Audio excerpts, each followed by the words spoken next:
Hello everyone, कैसे हैं आप लोग। आई होप आप लोग अच्छे होंगे और अपनी पढ़ाई में लगे होंगे। जैसा कि आप सब जानते हैं कि मैंने जीएस की एनालिसिस की सीरीज शुरू कर रखी है। तो ये टेस्ट रैंकिंग का लाइव मॉक 7 है, जिसमें हम जीएस का एनालिसिस करने जा रहे हैं। और बहुत ही शानदार सीरीज है और बहुत शानदार एनालिसिस रहता है। तो इस वीडियो को अंत तक जरूर देखना। तो शुरू करते हैं क्वेश्चन नंबर 1 से। यह है question number 1। Dree festival in India is celebrated in which of the following states. Bharat में द्री महोत्सव निम्नलिखित में से किस राज्य में मनाया जाता है? मणिपुर, असम, अरुणाचल प्रदेश या नागालैंड। हम एक एक करके ये जितने भी स्टेट हैं उनमें मनाए जाने वाले फेस्टिवल्स के बारे में पढ़ेंगे, फिर इसका आंसर करेंगे। मणिपुर के हम कुछ फेस्टिवल्स के नाम जान लेते हैं। तो मणिपुर में है सबसे इंपॉर्टेंट चेरी ब्लॉसम फेस्टिवल। दूसरा है चेरोबा फेस्टिवल। ये जो चेरोबा फेस्टिवल है ये न्यू ईयर फेस्टिवल है। और इसे कौन सी ट्राइब मनाती है? तो इसे मणिपुर की मेती ट्राइब बनाती है। कौन सी ट्राइब मनाती है? मणिपुर की मेती ट्राइब। अगला है लाई हरोबा फेस्टिवल और लू नगाई नी। लू नगाई नी। ये सारे फेस्टिवल कहाँ मनाए जाते हैं? ये सारे फेस्टिवल मनाए जाते हैं मणिपुर में। अब बात करते हैं हम असम की। असम के इंपॉर्टेंट फेस्टिवल है और सबसे इंपॉर्टेंट है बिहू फेस्टिवल। बिहू डांस भी है और बिहू फेस्टिवल भी है। मनाते कहां पर हैं हम? असम में। दूसरा है अंबुबाची मेला। अंबुबाची मेला। और कौन सा इंपॉर्टेंट है? और है आपका माजुली। सबसे बड़ा रिवराइन आइलैंड कहां पर है? असम की ब्रह्मपुत्र नदी पर है। तो माजुली फेस्टिवल भी कहां मनाते हैं? असम में। माजुली हो गया। और कौन सा फेस्टिवल? रोंगकिर फेस्टिवल। ये कहां मनाते हैं? ये सारे फेस्टिवल मनाते हैं असम में। अब देख लेते हैं नागालैंड के फेस्टिवल। नागालैंड का सबसे इंपॉर्टेंट फेस्टिवल है हॉर्नबिल फेस्टिवल। हॉर्नबिल फेस्टिवल ये 10 दिन तक मनाया जाता है। ये 10 डेज फेस्टिवल है। जैसे नॉर्थ इंडिया में दशहरा मनाते हैं ना, 10 दिन तक रहता है, नवरात्रि रहती है, रामनवमी, फिर दशहरा मनाते हैं। ऐसे ही हॉर्नबिल फेस्टिवल 10 दिन का फेस्टिवल होता है। और कौन सा इंपॉर्टेंट फेस्टिवल है? और है आपका आओलियांग फेस्टिवल। आओलियांग फेस्टिवल और मोत्सू। मोत्सू फेस्टिवल। हॉर्नबिल, आओलियांग और मोत्सू फेस्टिवल कहाँ मनाते हैं? नागालैंड में। अरुणाचल प्रदेश के कौन कौन से हैं? तो अरुणाचल प्रदेश का फेस्टिवल है ड्री। तो आंसर आपको मिल गया। आंसर है ऑप्शन नंबर 3 अरुणाचल प्रदेश। और कुछ इंपॉर्टेंट फेस्टिवल जान लेते हैं। तो ड्री के अलावा है मोपिन और सियांग रिवर फेस्टिवल और लोसार। ये सारे कहाँ मनाए जाते हैं? ये मनाए जाते हैं अरुणाचल प्रदेश में। यहाँ आप ये फोटो देख रहे हैं, ये पिक्चर है ड्री फेस्टिवल की। ड्री फेस्टिवल सेलिब्रेट कर रही हैं ये अरुणाचल प्रदेश की महिलाएं। और इसे कौन सी ट्राइब मनाती है? तो इसे मनाती है अपतानी ट्राइब। अपतानी ट्राइब। तो बढ़ते हैं नेक्स्ट क्वेश्चन की तरफ। अगला क्वेश्चन है question number 2। Kajli Teej is the cultural festival of which of the Indian state. Kajli Teej किस भारतीय राज्य का सांस्कृतिक त्योहार है? Option A Rajasthan, option B Goa, C West Bengal या डी महाराष्ट्र। तो महाराष्ट्र से शुरू करते हैं। महाराष्ट्र के कुछ फेस्टिवल देख लेते हैं। तो महाराष्ट्र का सबसे इंपॉर्टेंट फेस्टिवल है जिसे न्यू ईयर के रूप में भी मनाया जाता है, वो है गुड़ी पाड़वा। गुड़ी पाड़वा ये न्यू ईयर फेस्टिवल है। और कौन सा है? नरली पूर्णिमा। नरली पूर्णिमा। और सबसे इंपॉर्टेंट जो सभी जानते होंगे, गणेश चतुर्थी। गणेश चतुर्थी जो बहुत धूमधाम से मनाई जाती है। कहाँ मनाई जाती है? महाराष्ट्र में। और एक और है जो बहुत इंपॉर्टेंट है, कई बार महाराष्ट्र के रिलेटेड क्वेश्चन आया हुआ है ये एग्जाम में। काला घोड़ा फेस्टिवल। ये एग्जाम में कई बार आया है ये क्वेश्चन। तो काला घोड़ा फेस्टिवल ये मनाया कहाँ जाता है? ये भी महाराष्ट्र में मनाया जाता है। वेस्ट बंगाल के कौन कौन से हैं? पोयला बैसाख। जैसे Gudi Padwa new year festival है, ऐसे ही पोयला बैसाख ये वेस्ट बंगाल का न्यू ईयर फेस्टिवल है। और दुर्गा पूजा सबसे इंपॉर्टेंट। दुर्गा पूजा कहाँ सेलिब्रेट की जाती है? वेस्ट बंगाल में। और एक है जमाई षष्ठी। जमाई षष्ठी बोलते हैं या षष्ठी, एक ही बात है। तो ये भी कहाँ मनाया जाता है? वेस्ट बंगाल में। गोवा के कौन कौन से इंपॉर्टेंट है? गोवा का एक है कार्निवल फेस्टिवल। कार्निवल हो गया। और सनबर्न फेस्टिवल ये भी कहाँ मनाया जाता है? ये भी मनाया जाता है गोवा में। साओ जाओ फेस्टिवल ये सारे कहाँ के हैं? ये गोवा के इंपॉर्टेंट फेस्टिवल हैं। अच्छा, एक शिग्मो भी है। शिग्मो, ये भी गोवा में मनाया जाता है, ये एकदम से याद आ गया मुझे। ये किसी एग्जाम में आया था, इस वजह से मुझे याद आ गया। तो शिग्मो फेस्टिवल भी कहाँ मनाया जाता है? गोवा में। राजस्थान के कौन कौन से इंपॉर्टेंट फेस्टिवल हैं? तो राजस्थान के हैं जैसलमेर डेजर्ट फेस्टिवल और पुष्कर मेला। पुष्कर मेला, इससे रिलेटेड एक क्वेश्चन पूछा गया था कि पुष्कर मेला कहाँ सेलिब्रेट किया जाता है, मतलब राजस्थान में कहाँ मनाया जाता है? तो ये अजमेर में मनाया जाता है। और कौन सा इंपॉर्टेंट है? एक है कैमल फेस्टिवल, ये कहाँ मनाया जाता है? तो ये मनाया जाता है बीकानेर में। और गंगोर, गंगोर भी कहाँ मनाया जाता है? राजस्थान में। और कजली तीज भी राजस्थान में ही मनाया जाता है। और कजली तीज मनाया कहाँ जाता है स्पेशली राजस्थान में? ये राजस्थान की बूंदी डिस्ट्रिक्ट में मनाया जाता है। और एक गंगोर फेस्टिवल में लिखना भूल गया, गंगोर फेस्टिवल और कजली तीज। आप यहाँ फोटो देख सकते हैं, ये देख रहे हो? इसे ना जो अनमैरिड गर्ल्स हैं वो इसे इसलिए मनाती हैं ताकि उनको एक मनचाहा वर मिल सके, तो ये व्रत रखती हैं इस दौरान। और इस फेस्टिवल में गॉडेस पार्वती की पूजा होती है। ये फेस्टिवल मेनली शिव भगवान और माँ पार्वती के रियूनियन को दिखाता है, मतलब उसको सेलिब्रेट करता है। तो इसका आंसर है कजली तीज। बढ़ते हैं नेक्स्ट क्वेश्चन की तरफ। अगला क्वेश्चन है question number third. Tappu dance is a tribal dance of which of the following states? Tappu नृत्य या टापू नृत्य निम्नलिखित में से किस राज्य का आदिवासी नृत्य है? असम का, हिमाचल प्रदेश का, नागालैंड का या अरुणाचल प्रदेश का? तो एक एक करके हम यहाँ के फोक डांस देखते हैं, फिर इसका आंसर करते हैं। तो असम का सबसे इंपॉर्टेंट मैंने बताया था, डांस हो या फेस्टिवल हो तो दोनों ही बिहू। बिहू कहाँ? असम का इंपॉर्टेंट फोक डांस। और कौन सा डांस इंपॉर्टेंट है, कौन सा नृत्य असम का इंपॉर्टेंट है? झुमुर, बिहू और बगुरुम्बा। और आज एक और ऐड कर लो, भोरताल। ये डांस भी कहाँ, ये नृत्य भी कहाँ होता है? ये नृत्य भी असम में मनाया जाता है, सॉरी असम में किया जाता है। हिमाचल प्रदेश के कौन कौन से इंपॉर्टेंट है? हिमाचल प्रदेश का नाटी और राक्षस डांस, राक्षस नृत्य। और मैंने आपको पहले भी बताया था पिछले किसी एनालिसिस में, डांगी। डांगी मनाया जाता है हिमाचल प्रदेश में, सॉरी डांगी डांस है हिमाचल प्रदेश का, लेकिन डांग गुजरात का है। नाटी राक्षस हो गया, डांगी हो गया। और एक है छपेली। छपेली भी कहाँ का नृत्य है? छपेली भी है हिमाचल प्रदेश का। नागालैंड के कौन कौन से? नागालैंड के हैं अलुयट्टू, रेंगमा, अलुयट्टू, रेंगमा और है जेलियांग। जे जीलांग या जेलियांग, वैसे मैं जेलियांग प्रोनाउंसिएशन जेलियांग की तरह पढ़ता हूं, पर ये वैसे जीलांग लिखा है। जीलांग, रिंगमा, अलुयट्टू और चांगलो, ये कहाँ के हो गए? ये हो गए नागालैंड के नृत्य। अरुणाचल प्रदेश के जान लेते हैं। तो अरुणाचल प्रदेश का है टापू। तो आपको आंसर मिल गया होगा, इसका आंसर है ऑप्शन नंबर 4, टापू। और कौन कौन से? पासी कोंकी, पासी कोंकी, ये भी डांस कहाँ का है? ये डांस है अरुणाचल प्रदेश का। और रिखमपाड़ा, रिखमपाड़ा, ये ऑलरेडी एसएससी के किसी एग्जाम में पूछा गया है, रिखमपाड़ा। और एक और बता देता हूं आपको, बारदो छम, बारदो छम, ये कहाँ के डांस है? ये सारे अरुणाचल प्रदेश के हैं। और ये जो टापू डांस है, ये एक तरीके का मार्शल आर्ट डांस है, यहाँ आप देख सकते हो। तो ये अरुणाचल प्रदेश के लोग इसको परफॉर्म करते हैं, और हाथ में आप देख रहे हो ना, ये एक तरीके का मार्शल आर्ट डांस है, ये देखो तलवार की तरह।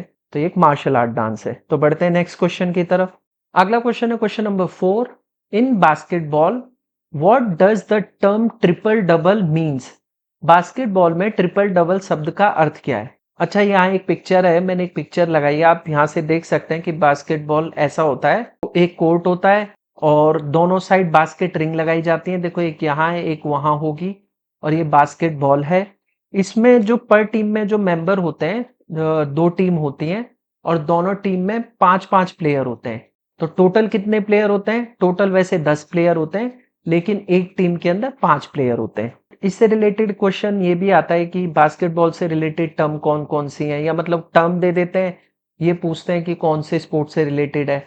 तो इससे रिलेटेड है ड्रिबल, रिबाउंड, कोर्ट, असिस्ट, ये सारी टर्म रिलेट करती हैं बास्केटबॉल से। अब ये क्वेश्चन था कि ये ट्रिपल डबल का मतलब क्या है? Scoring 30 points in a game? नहीं।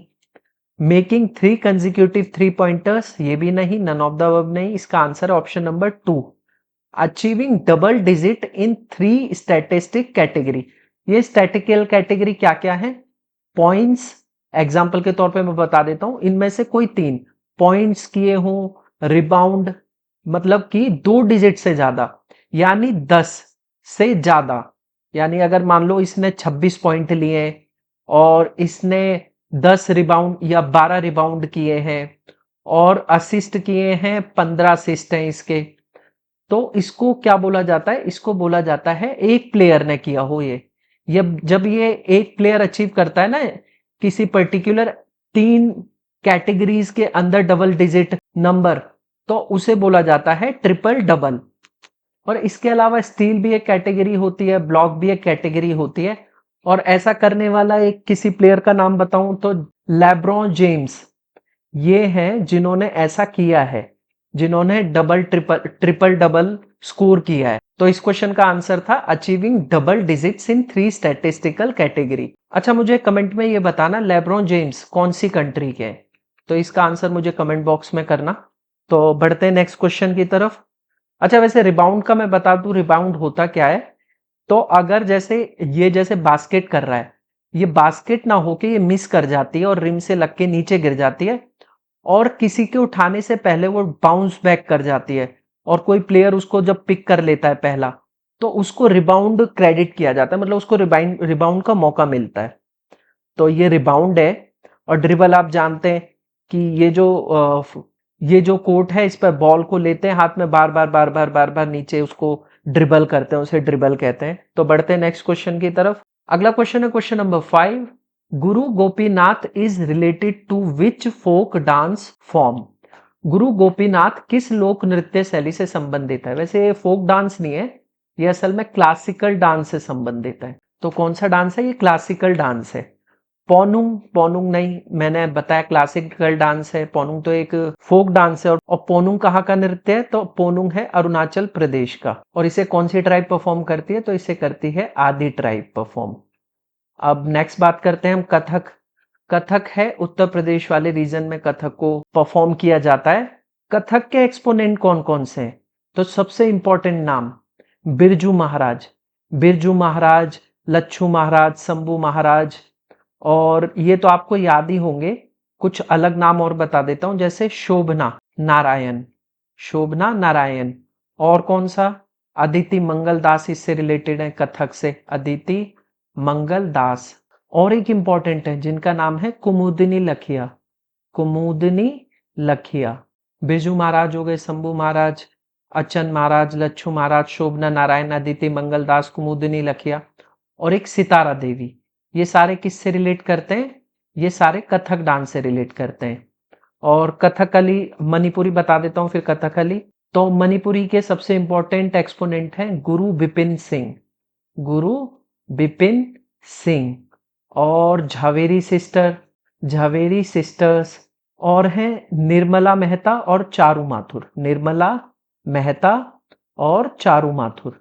ये सारे किसके एक्सपोनेंट हैं? ये हैं मणिपुरी के। अब बात करें कथकली, ये मणिपुरी मणिपुर का क्लासिकल डांस है। और कथकली कहाँ का है ये मुझे आप कमेंट बॉक्स में बताना। वैसे मैं इसके एक्सपोनेंट बता देता हूं। तो इसके एक इंपॉर्टेंट एक्सपोनेंट है गुरु गोपीनाथ। तो इसका आंसर है ऑप्शन नंबर 3 गुरु गोपीनाथ।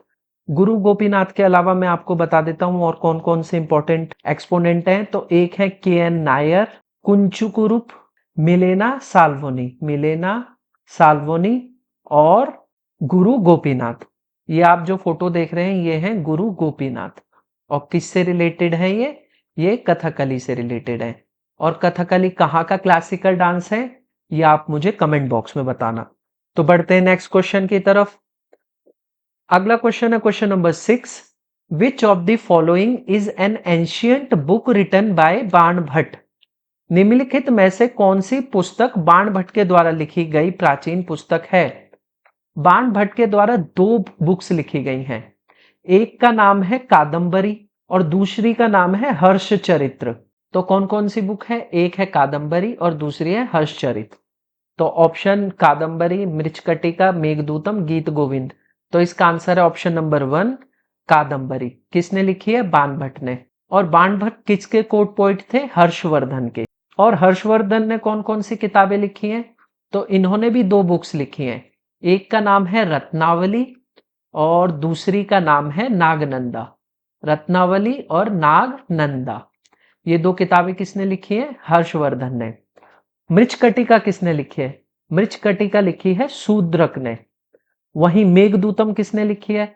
मेघदूतम उन्होंने ही लिखी है जिन्होंने लिखी है अभिज्ञान शकुंतलम। कौन सी बुक लिखी है? अभिज्ञान शकुंतलम। और कौन सी किताब लिखी है इसके अलावा? इसके अलावा एक और किताब लिखी है जो है मालविका अग्निमित्रम। मालविका अग्निमित्रम। तो ये किताबें किसने लिखी हैं? अगर आपको एक भी याद आ गई होगी तो इसका आंसर आपको पता लग गया होगा। मेघदूतम लिखी है कालिदास जी ने। और ये मुझे बताना कि कालिदास जी किसके कोर्ट पोएट थे। नेक्स्ट है गीत गोविंद। गीत गोविंद लिखी है जयदेव ने। किसने लिखी है? जयदेव ने। तो इसका आंसर है कादम्बरी। तो बढ़ते हैं नेक्स्ट क्वेश्चन की तरफ। अगला क्वेश्चन है question number 7। Which article of the Indian constitution mentions that a person may be appointed as the governor of 2 or more states। भारतीय संविधान के किस अनुच्छेद में उल्लेख है कि किसी व्यक्ति को 2 या अधिक राज्यों का राज्यपाल नियुक्त किया जा सकता है? आर्टिकल 153, 150, 151 या 152। अगर आप गवर्नर के आर्टिकल्स जानते होंगे तो इसको ऑप्शन एलिमिनेट करके आराम से कर सकते हैं। सबसे पहली चीज, आपको ज्यादा पता नहीं करना है, आपको एटलीस्ट ये भी पता है कि गवर्नर्स के आर्टिकल 153 से शुरू होते हैं। ये इंफॉर्मेशन होते ही ये सारे ऑप्शन एलिमिनेट हो गए। 150, 151 ये तो सारे कैग से रिलेटेड है। 148 से लेकर 151 तक, 148, 149, 150 और 151 ये सारे आर्टिकल किससे रिलेटेड हैं? ये सारे आर्टिकल हैं कैग से रिलेटेड। तो 2 ऑप्शन तो आप वैसे ही एलिमिनेट कर ले जाते अगर ये भी नहीं पता था। ऑप्शन बचते ये 2। और ये जो 152 है इसमें क्या दिया हुआ है? इसमें दिया हुआ है डेफिनेशन ऑफ स्टेट। स्टेट की परिभाषा दी हुई है, तो ये आर्टिकल भी नहीं हो सकता। वैसे अगर आपको ये 2 ऑप्शन अगर एलिमिनेट कर लिए और ये 2 बचे हैं तो भी आप इजीली कर ले जाते। अगर चांस भी लेना होता तो प्रोबेबिलिटी ये रहती कि 50-50% आपके कम अटेम्प्ट होते तो आप ये अटेम्प्ट ले सकते थे, क्योंकि प्रोबेबिलिटी के हिसाब से 50% चांस थे आपके ऑप्शन करेक्ट होने के। बाकी 148 आर्टिकल में कैग है, कंट्रोलर एंड ऑडिटर जनरल। ये कौन से आर्टिकल है? आर्टिकल 148 में है। ये सिंगल मेंबर्ड बॉडी है। 159 में ड्यूटीज और पावर है। ड्यूटीज एंड पावर कौन से आर्टिकल में है? 149। आर्टिकल 150 में है form of account for state and union. State and union यानी क्या है कि जो स्टेट और यूनियन के जो लेखा जोखा होता है, जो अकाउंट्स होते हैं, वो एकदम क्लियर हो या बिल्कुल एक तरीके से हो तो उनको एक फॉर्मेट में अरेंज करना होता है। वो कौन से आर्टिकल में है? आर्टिकल 150 में, ताकि उसका ऑडिट आराम से हो सके। 151 में क्या है? जो रिपोर्ट होती है, जो ऑडिट रिपोर्ट होती है, वो कैग किसको सबमिट करता है? प्रेसिडेंट को सबमिट करता है। तो रिपोर्ट किस में दी हुई है? रिपोर्ट ऑफ अकाउंट्स किस में दिया हुआ है? यूनियन का। तो वो दिया हुआ है आर्टिकल 151 में। इसका आंसर आपको मिल गया आर्टिकल 153। आर्टिकल 153 में ही दिया हुआ है establishment of office of governor. और ये जो गवर्नर ऑफ 2 और मोर स्टेट है, जो आर्टिकल 153 में ऐड किया गया था, वो ऐड किया था 7th अमेंडमेंट 1956। इस अमेंडमेंट के थ्रू ये जो 153 में कि 2 या 2 से अधिक स्टेट के गवर्नर एक हो सकता है, ये कौन से अमेंडमेंट के थ्रू ऐड किया गया था? तो ये 7th अमेंडमेंट के थ्रू ऐड किया गया था। तो ये बात भी आप जान लें, इससे रिलेटेड भी क्वेश्चन आया हुआ है, तो ये मोस्ट इंपॉर्टेंट है। तो बढ़ते हैं नेक्स्ट क्वेश्चन की तरफ। अगला क्वेश्चन है क्वेश्चन नंबर 8। ये स्टेटमेंट वाले क्वेश्चन है और जैसा मैंने आपको बताया कि स्टेटमेंट वाले थोड़े इजी होते हैं। अगर आप एक स्टेटमेंट एलिमिनेट कर पाते हो तो मेनली 1 या 2 या सारे ऑप्शन एलिमिनेट हो जाते हैं। पहले देखते हैं क्या क्वेश्चन है। Regarding the directive principle of state policy contained in the constitution of India, which of the following statement is are correct. ये सारे जो हैं, ये मैं आपको बता दूं, डीपीएसपी के आर्टिकल हैं, उनकी डेफिनेशन दी हुई है। अब ये बताया हुआ है कि इनमें से कौन सी करेक्ट है या कौन सी नहीं करेक्ट है, मतलब आपको एलिमिनेट करना है और आपको आंसर मिल जाएगा। आर्टिकल 37 क्या कह रहा है, अब एक एक करके स्टेटमेंट पढ़ते हैं। तो आर्टिकल 37 कह रहा है कि article 37 of the constitution of India provide that the directive principle of state policy are enforceable. यही गलत हो गया, ये आगे पढ़ने की जरूरत ही नहीं है। एनफोर्सेबल यानी ये जस्ट, अगर ये मैंने एनफोर्सेबल कर दिया है, अगर हाई कोर्ट इसको, वैसे तो ओनली आ जाता है तो ये लिमिट कर देती है स्टेटमेंट को, और ओनली लगे वर्ड ज्यादातर जो है गलत होती है स्टेटमेंट, क्योंकि इससे क्या होती है स्टेटमेंट लिमिट हो जाती है। ऐसा नहीं कि हर बार गलत होगी, पर चांसेस बहुत बढ़ जाते हैं उस स्टेटमेंट के गलत होने के। लेकिन यहां तक पहुंचा भी नहीं, उससे पहले ये गलत हो गया, क्योंकि यहाँ एनफोर्सेबल की बात कर रहा है, मतलब कि हाईकोर्ट को मनवाने पड़ेंगे डीपीएसपी, ऐसा कुछ नहीं है। आपको पता होगा कि डायरेक्टिव प्रिंसिपल डीपीएसपी जो है वो नॉन जस्टिसिएबल इन नेचर हैं। आप डीपीएसपी के रिगार्डिंग कोर्ट नहीं जा सकते हैं। तो ये ऑप्शन गलत हो गया। अब ऑप्शन 1 गलत है तो ये वाला गलत हो गया, ये एलिमिनेट हो गया, बचे 2। अब नेक्स्ट स्टेटमेंट पढ़ते हैं। Article 38 provides that the state shall strive to minimise the inequalities in income amongst the individual and group of people. ये करेक्ट है। वैसे अगर आपको मालूम भी नहीं होगा ना, तो थोड़ा थोड़ा आप इसे पढ़ते में देखेंगे तो आप पाएंगे कि ये एक तरीके के डायरेक्टिव प्रिंसिपल की ही लैंग्वेज है, यानी वेलफेयर ऑफ पीपल की बात की जा रही है। यहां देखो ये कह रहा है कि जो राज्य, व्यक्तियों और लोगों के समूह के बीच आय में जो असमानता है उसको कम करने का प्रयास, जो कि ऑलरेडी स्टेट करती है। तो ये स्टेटमेंट क्या हो गई, ये सही हो गई, 2 सही हो गई। अब लास्ट पढ़ते हैं हम। अगली स्टेटमेंट है article 39 provides that the state shall direct its policy towards ensuring that there is equal pay for equal work for both men and women। ये वाली line, equal pay for equal work, ये कौन से article में दिया हुआ है, तो ये आर्टिकल 39 के क्लॉज डी में दिया हुआ है। तो ये करेक्ट है, तो स्टेटमेंट थर्ड भी करेक्ट हो गई। तो इसका आंसर है ऑप्शन 2 एंड थर्ड। तो ये दोनों करेक्ट हो जाएंगे, तो इसका आंसर है ऑप्शन नंबर 4। तो बढ़ते हैं नेक्स्ट क्वेश्चन की तरफ। अगला क्वेश्चन है question number 9। Which of the following introduce direct election to the viceroy legislative council. निम्नलिखित में से किसने वाइसराय की विधानसभा के लिए प्रत्यक्ष चुनाव की शुरुआत की। Option number 1, 2, 3, 4। पहला है Indian council act 1909, government of India act 1935, government of India act 1918। ये तो हो ही नहीं सकता, गवर्नमेंट ऑफ इंडिया एक्ट 1919 है, ना कि 1918 है। और ये वाला जो एक्ट है उसे बोला जाता है Montagu Chelmsford reforms, Montagu Chelmsford reforms. तो ये ऑप्शन तो वैसे ही एलिमिनेट हो गया। None of the above, none of the above नहीं है, क्योंकि इन दोनों में से ही आंसर है। तो एक एक करके दोनों को एक्सप्लेन करता हूं, फिर इसका आंसर करता हूं। तो सबसे पहले मैं एक्सप्लेन करता हूं गवर्नमेंट ऑफ इंडिया एक्ट 1935 को। गवर्नमेंट ऑफ इंडिया एक्ट 1935, इसे ही कहा जाता है ब्लूप्रिंट ऑफ कॉन्स्टिट्यूशन। इसे ब्लूप्रिंट क्यों कहा जाता है, क्योंकि जो कॉन्स्टिट्यूशन का ढांचा है या मेनली जो प्रोविजंस है कॉन्स्टिट्यूशन के, वो कहां से लिए गए, तो वो लिए गए हैं गवर्नमेंट ऑफ इंडिया एक्ट 1935 से। गवर्नमेंट ऑफ इंडिया एक्ट 1935 में एक फेडरल स्ट्रक्चर की बात की थी। अब ये फेडरल स्ट्रक्चर क्या है, इस स्ट्रक्चर में क्या था, जिसमें जो ब्रिटिश वाला जो स्टेट है या ब्रिटिश प्रोविंसेस हैं और जो प्रिंसली स्टेट हैं, इन दोनों को एक करके या दोनों को जोड़कर एक फेडरेशन बनाने की बात की गई थी। लेकिन ये फेडरेशन कोई कंपल्सन नहीं था प्रिंसली स्टेट पर। अब जब जो प्रिंसली स्टेट हैं उन पर कंपल्सन नहीं है, तो इन्होंने इनके साथ जुड़ने से मना कर दिया। तो इस वजह से ये फेडरल स्ट्रक्चर कभी फॉलो हो ही नहीं पाया। और क्या हुआ इस एक्ट के अकॉर्डिंग, इस एक्ट के अकॉर्डिंग सेंटर में तो डायरकी आ गई। सेंटर में क्या आ गई, डायरकी। डायरकी का मतलब क्या होता है, डायरकी को हिंदी में वैसे बोलते हैं द्विशासन। द्विशासन का मतलब क्या है कि इसमें जो सब्जेक्ट्स होते हैं वो 2 सब्जेक्ट होते हैं। एक तो रिजर्व्ड होते हैं, जो सेंटर के जो सब्जेक्ट हैं, एक तो रिजर्व सब्जेक्ट होते हैं और एक ट्रांसफर्ड होते हैं।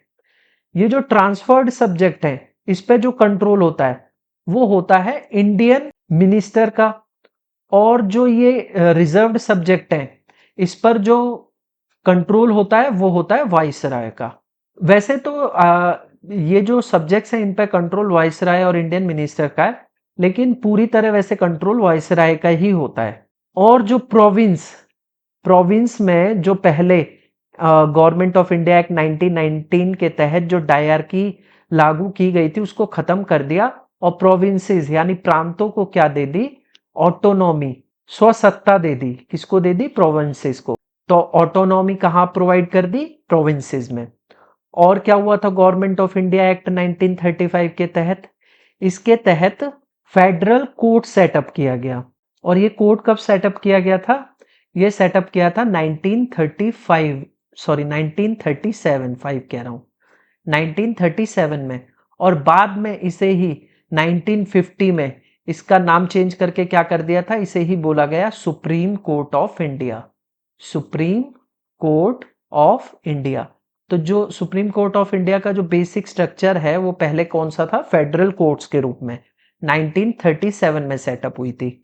ये पूरी कहानी थी गवर्नमेंट ऑफ इंडिया एक्ट 1935 की। अब बात कर लेते हैं हम इंडियन काउंसिल एक्ट 1909 की। इंडियन काउंसिल एक्ट 1909 को ही कहा गया था Morley Minto reform. Morley Minto reforms. ये जो रिफॉर्म्स लाए गए थे ये दो व्यक्तियों के द्वारा लाए गए थे, एक मॉर्ले के द्वारा, एक मिंटो। मॉर्ले क्या था, मॉर्ले था secretary of the state, secretary of state.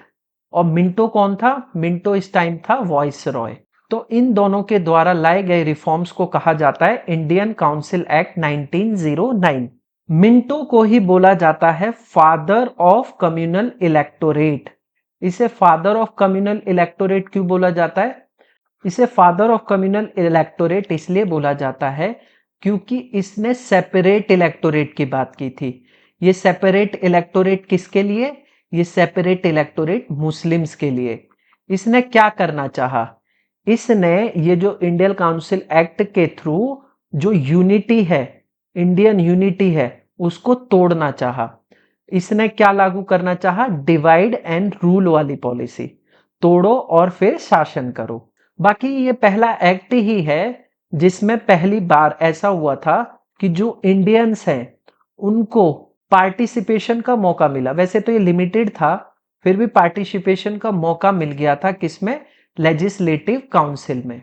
वो कौन थे जिन्हें पहली बार वाइसरॉय की एग्जीक्यूटिव काउंसिल में, वाइसरॉय की एग्जीक्यूटिव काउंसिल में शामिल किया गया था एज ए लॉ मेंबर। तो वो कौन थे, उनका नाम था सत्येंद्र प्रसन्ना सिन्हा। क्या नाम था उनका, सत्येंद्र प्रसन्न सिन्हा। ये इंपॉर्टेंट है, इसको स्टार मार्क कर लेना। और एक और चीज की गई थी, वो क्या किया गया था, वो ये किया गया था जो सेंट्रल लेजिस्लेटिव काउंसिल है, सेंट्रल लेजिस्लेटिव काउंसिल, उसमें जो मेंबर्स हैं उनकी संख्या को 16 से बढ़ाकर 60 मेंबर कर दिया था। तो ये भी किसके अकॉर्डिंग हुआ था, ये भी इंडियन काउंसिल एक्ट 1909 के तहत हुआ था। और क्या हुआ था, डायरेक्ट इलेक्शन पहली बार इंट्रोड्यूस किए गए थे वाइसरॉय लेजिस्लेटिव काउंसिल में। तो इसका आंसर है option number 1, Indian council act 1909। तो बढ़ते हैं नेक्स्ट क्वेश्चन की तरफ। अगला क्वेश्चन है question number 10, what was the official language of Satavahanas. Prakrit, Sanskrit, Tamil या पाली। सतवाहनाओं की कौन सी आधिकारिक भाषा है। तो पहले हम एक एक करके सतवाहनाज के बारे में जानते हैं, फिर इनकी भाषा के बारे में जानेंगे। बात करते हैं सतवाहनाज की। तो सतवाहनाज के फाउंडर कौन थे, तो सतवाहनाज के फाउंडर थे सिमुका। सतवाहना डायनेस्टी ने किस टाइम पीरियड के दौरान रूल किया था, तो ये रूल किया था 1 BC से लेकर 3 AD तक। और ये रूल कहाँ कर रहे थे, ये जो साउथ इंडिया वाला रीजन है ना, महाराष्ट्र वाला रीजन और तेलंगाना आंध्र प्रदेश वाला रीजन, तो यहाँ रूल कर रहे थे सतवाहनाज। और आपको पता है कि जो असका या असमा का जो महाजनपद है वो भी यही रूल कर रही थी, उसकी जो कैपिटल थी वो प्रतिष्ठान और पैठान थी। तो सतवाहनाज की भी जो कैपिटल थी वो क्या थी? वो थी प्रतिष्ठान या पैठान। प्रतिष्ठान या पैठान। सतवाहनास का फेमस रूलर कौन हुआ? तो सबसे फेमस था गौतमीपुत्र सतकर्णी। गौतमीपुत्र सतकर्णी के बारे में कहां से मिलता है इसका जिक्र? तो इसका जिक्र मिलता है नासिक इंस्क्रिप्शन से। और ये जो नासिक इंस्क्रिप्शन है, इसका शिलालेख किसने करवाया था? तो वो करवाया था इनकी माता, जिनका नाम था गौतमी बालाश्री। क्या नाम था उनका? गौतमी बालाश्री। तो ये क्वेश्चन भी आता है कि नासिक इंस्क्रिप्शन किसने बनवाया था? तो वो बनवाया था गौतमी बालाश्री ने। और क्या इंपॉर्टेंट है सतवाहनास से? तो इन्होंने first time lead coin introduce किए थे। वैसे तो इन्होंने सिल्वर के भी सिक्के चलवाए थे, लेकिन अगर बात की जाए लेड कॉइन्स, तो शुरुआत इन्होंने करवाई थी सतवाहनास ने। और इनसे रिलेटेड क्या है? ये जो धर्म फॉलो करते थे वो था ब्राह्मणिज्म। इसका मतलब ये नहीं है कि ये और धर्म की तरफ इंटॉलरेंट थे। इन्होंने बहुत सारे बुद्धिस्ट स्ट्रक्चर और बुद्धिस्ट स्कल्पचर्स भी बनवाए। तो सतवाहनास कैसे थे? टॉलरेंट थे। और सतवाहनास की लैंग्वेज कौन सी थी? सतवाहना की लैंग्वेज थी प्राकृत। और स्क्रिप्ट कौन सी थी? ब्राह्मी। तो ये किसके बारे में था? ये पूरी कहानी थी सतवाहनास की। और पाली लैंग्वेज कौन से टेक्स्ट में यूज की गई है? तो ये बुद्धिस्ट टेक्स्ट में यूज की गई है। तो ये किससे रिलेटेड है? ये बुद्धिज्म से रिलेटेड है। तो बढ़ते नेक्स्ट क्वेश्चन की तरफ। अगला क्वेश्चन है question number 11। Who launched Bhoodan movement? Bhoodan आंदोलन किसने चलाया? ऑप्शन है option number 1 Mahatma Gandhi, B Dadabhai Naoroji, सी जयप्रकाश नारायण या डी विनोबा भावे। महात्मा गांधी। महात्मा गांधी को आप जानते हो, महात्मा का टाइटल किसने दिया था? रविंद्रनाथ टैगोर ने। इनको एक और टाइटल मिला था, जो मिला हुआ था हाफ नेक्ड सेंट। ये टाइटल किसने दिया था? ये टाइटल दिया था उस टाइम के जो ब्रिटिश का प्राइम मिनिस्टर था, विंस्टन चर्चिल ने। तो किसने दिया था? विंस्टन चर्चिल ने। दादा भाई नौरोजी का एक और नाम क्या था, या किसे और नाम से जानते थे? तो इन्हें जानते थे grand old man. Grand old man of India के नाम से भी। और जयप्रकाश नारायण जी को किस नाम से जाना जाता है? तो इन्हें जाना जाता था लोक नायक। इन्होंने ही संपूर्ण क्रांति आंदोलन शुरू किया था। किसके खिलाफ? इंदिरा गांधी गवर्नमेंट के खिलाफ। और आखिरी है विनोबा भावे। इसका आंसर वैसे भूदान मूवमेंट किसने शुरू किया? तो ऑप्शन है ऑप्शन नंबर 4 विनोबा भावे। इनको ही बोला जाता है spiritual successor of Gandhi. Spiritual successor of Gandhi. Hindi में अगर बोले तो इनको बोला जाता है आध्यात्मिक उत्तराधिकारी। तो ये मूवमेंट किसने शुरू किया? तो ये भूदान मूवमेंट ये है विनोबा भावे जी, इन्होंने शुरू किया था भूदान मूवमेंट। और ये शुरू कब हुआ था? ये शुरू हुआ था 1951 में। और कहा? साउथ इंडिया में। शुरू कहां से हुआ था? तेलंगाना। तेलंगाना का एक विलेज है जिसका नाम है पोचमपल्ली। वो पहला गांव था जहां से ये शुरू हुआ। और पोचमपल्ली गांव का एक लैंड ओनर था या एक लैंडलॉर्ड था, जिसने 100 एकड़ जमीन जो है भूदान मूवमेंट के तहत दान में दे दी थी। तो इसके लीडर मैं आपको ऑलरेडी बता चुका। इसके लीडर थे, इस मूवमेंट के लीडर थे विनोबा भावे जी। इन्होंने गांव गांव घूमकर ये मूवमेंट शुरू किया था। और ये एक पीसफुल मूवमेंट था। इसका काम क्या था? इसका मेनली काम था इनइक्वालिटी को खत्म करना और ग्राम स्वराज जो सपना था किसका? गांधी जी का जो सपना था उसको पूरा करना। तो ये कौन पूरा कर रहे थे? विनोबा भावे जी। कौन सा मूवमेंट चलाया था? भूदान मूवमेंट। तो इसका आंसर आपको मिल गया। तो बढ़ते हैं नेक्स्ट क्वेश्चन की तरफ। अगला क्वेश्चन है question number 12। Who was the only woman to sit on the throne of the Delhi Sultanat? ये इतनी बार आया, इसका आंसर मैं ऑलरेडी बता देता हूं। इसका आंसर है रजिया सुल्तान। बाकी रजिया सुल्तान के बारे में मैं आपको बता चुका हूं कि ये ओनली वुमन है जो दिल्ली सल्तनत की गद्दी पर बैठी थी। टाइम पीरियड क्या था? 1236 से लेकर 1240 तक का टाइम पीरियड था। हरियाणा के कैथल में इनकी मृत्यु हुई थी। याकूब को इन्होंने आमिर खुर की उपाधि दी। अल्तुनिया जो कि बठिंडा का गवर्नर था, उनके साथ शादी की। इल्तुतमिश, और इल्तुतमिश का जो स्कॉलर था जिसका नाम था मिन्हास उस सिराज, उसने ही एक बुक लिखी थी तबकाते नासिरी। वो और इल्तुतमिश इनको एक एबल रूलर मानते थे और पब्लिक के सपोर्ट से ये बनी थी।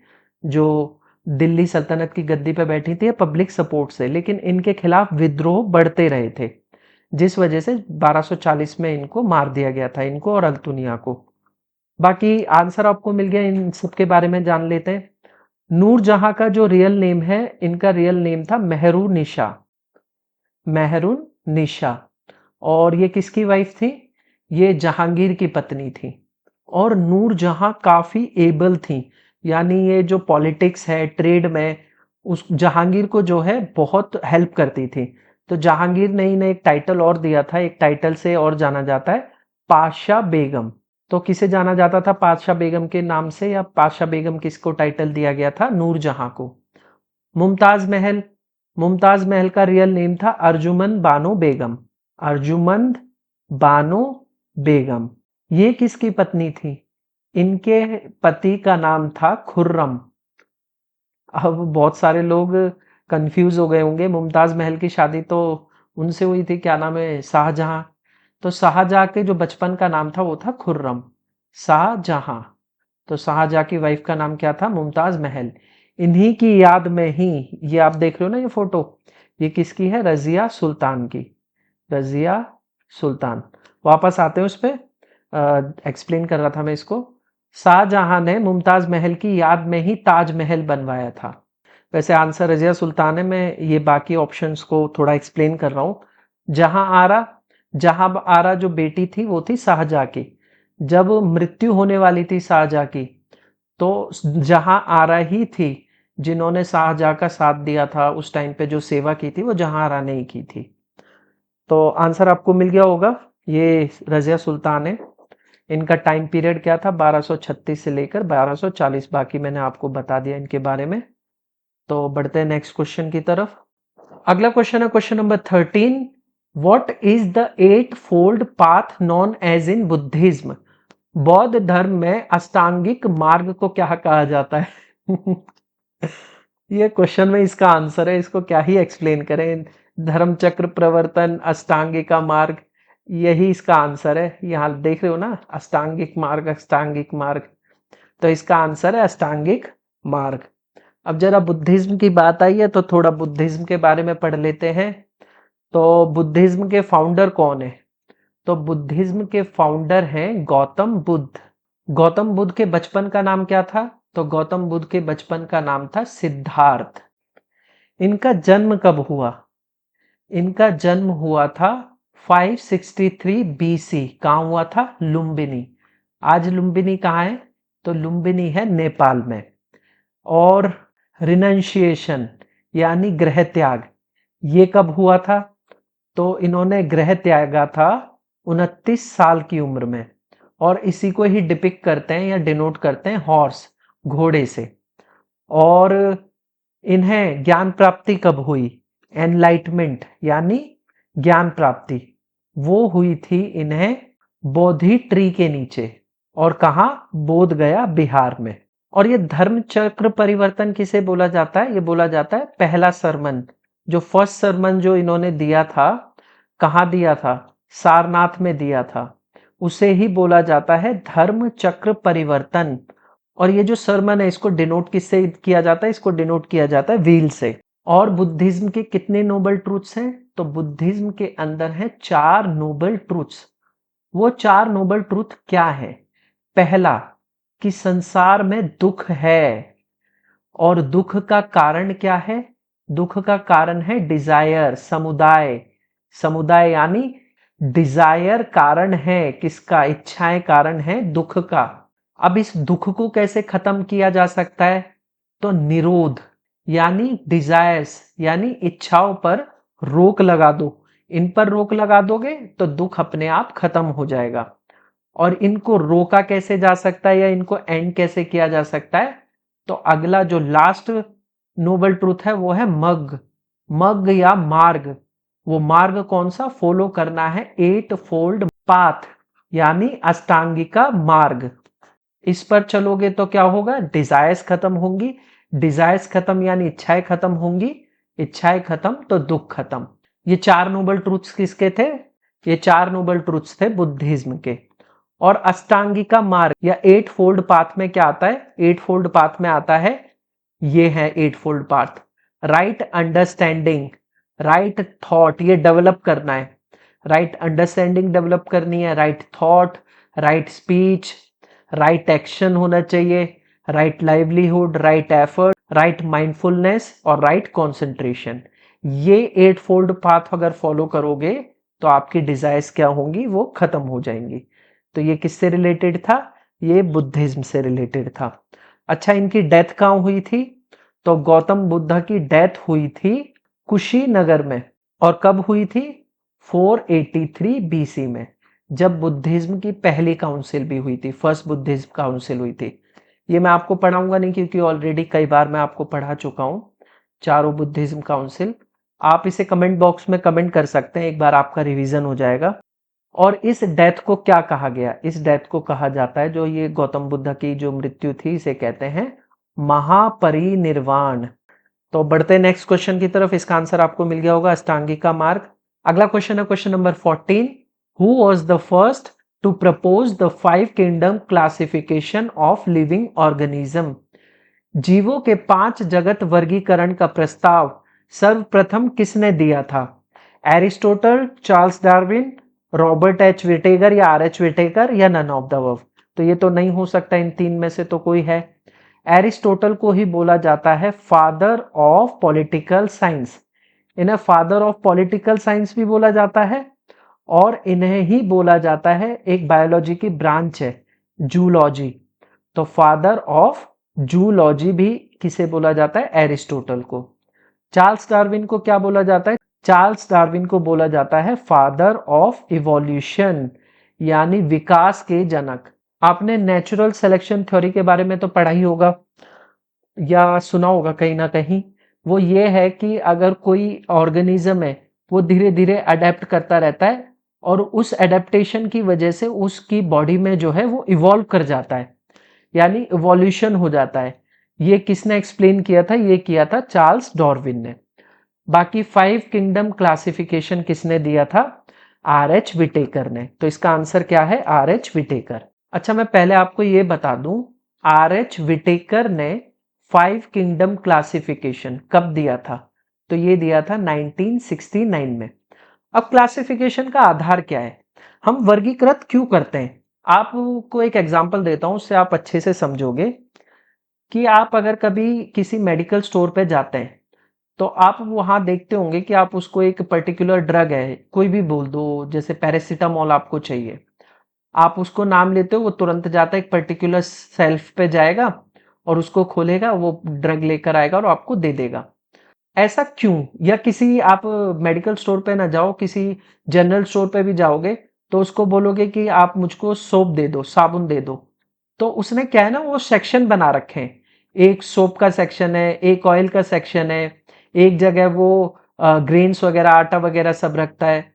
तो सीधे पहले शॉप वाले सेक्शन पे जाएगा, फिर उसमें भी उसने अलग अलग सेल्फ बना रखी होंगी कि यहाँ लक्स साबुन है, यहाँ निरमा, मतलब कि दुनिया भर के। तो उसने क्या कर रखा है? क्लासिफिकेशन कर रखा है। क्लासिफिकेशन किस लिए जरूरी होता है? Easy identification. अब हमें किसी जीव पर अगर रिसर्च करनी है, नई डिस्कवरीज करनी है, हम जब तक उसको क्लासिफाई नहीं कर पाएंगे, वर्गीकृत ही नहीं कर पाएंगे, पता ही नहीं कर पाएंगे कि वो है क्या चीज, तो आगे की जो खोज है वो कैसे हो पाएगी? तो इसीलिए क्लासिफिकेशन जरूरी होता है। तो आर एच विटेकर ने जो ये किंगडम है, ये जो 5 किंगडम क्लासिफिकेशन है, इसका आधार क्या क्या था? इसका पहला आधार था सेल स्ट्रक्चर। सेल स्ट्रक्चर यानी वो सेल प्रोकैरियोटिक है या यूकैरियोट है। प्रोकैरियोट या प्रोकैरियोटिक सेल है या फिर यूकैरियोटिक सेल है।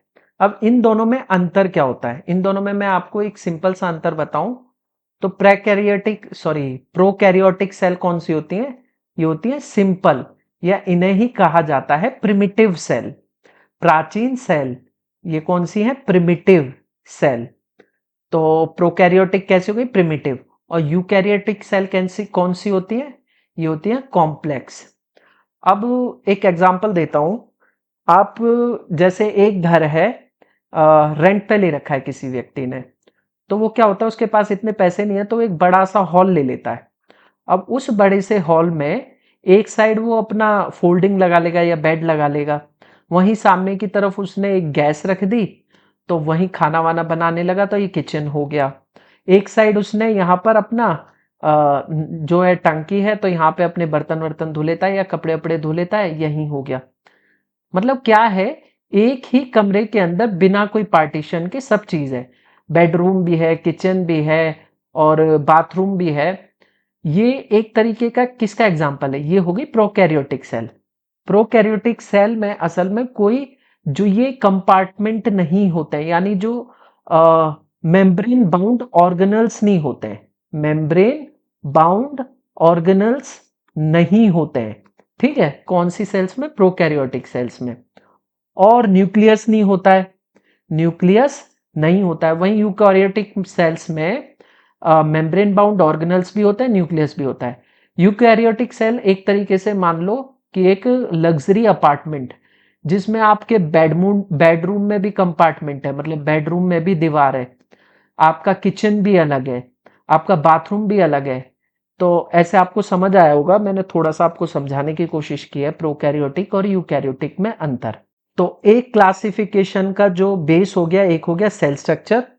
दूसरा है कि ये सेल जो टाइप है, या मैं कह लूं कि वो जो बॉडी टाइप है वो कैसा है, वो यूनिसेल्यूलर है या मल्टीसेल्यूलर है।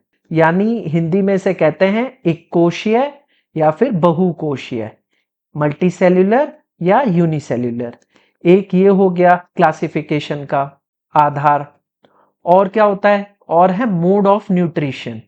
मोड ऑफ न्यूट्रिशन, अब मोड ऑफ न्यूट्रिशन क्या है कि वो जो पर्टिकुलर ऑर्गेनिज्म है वो अपना खाना स्वयं बनाता है, तो वो हो गया स्वपोषी, जिसे बोलते हैं ऑटोट्रॉफिक। या जो अपना खाना स्वयं नहीं बनाते हैं, जैसे प्लांट अपना खाना स्वयं बनाते हैं तो वो कैसे हो गए, ऑटोट्रॉपिक। लेकिन जैसे हम ह्यूमंस हैं, हम अपना खाना स्वयं नहीं बनाते। अब इसका मतलब ये नहीं है किचन में जाके बनाना। स्वयं बनाना मतलब हमारी बॉडी में नेचुरली खाना नहीं बनता है, हमें खाना पड़ता है, बाहर से लेना पड़ता है।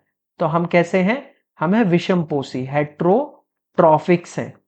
तो ये भी एक आधार है किसका, ये भी एक आधार है पता करने का, क्लासिफिकेशन मतलब वर्गीकृत करने का।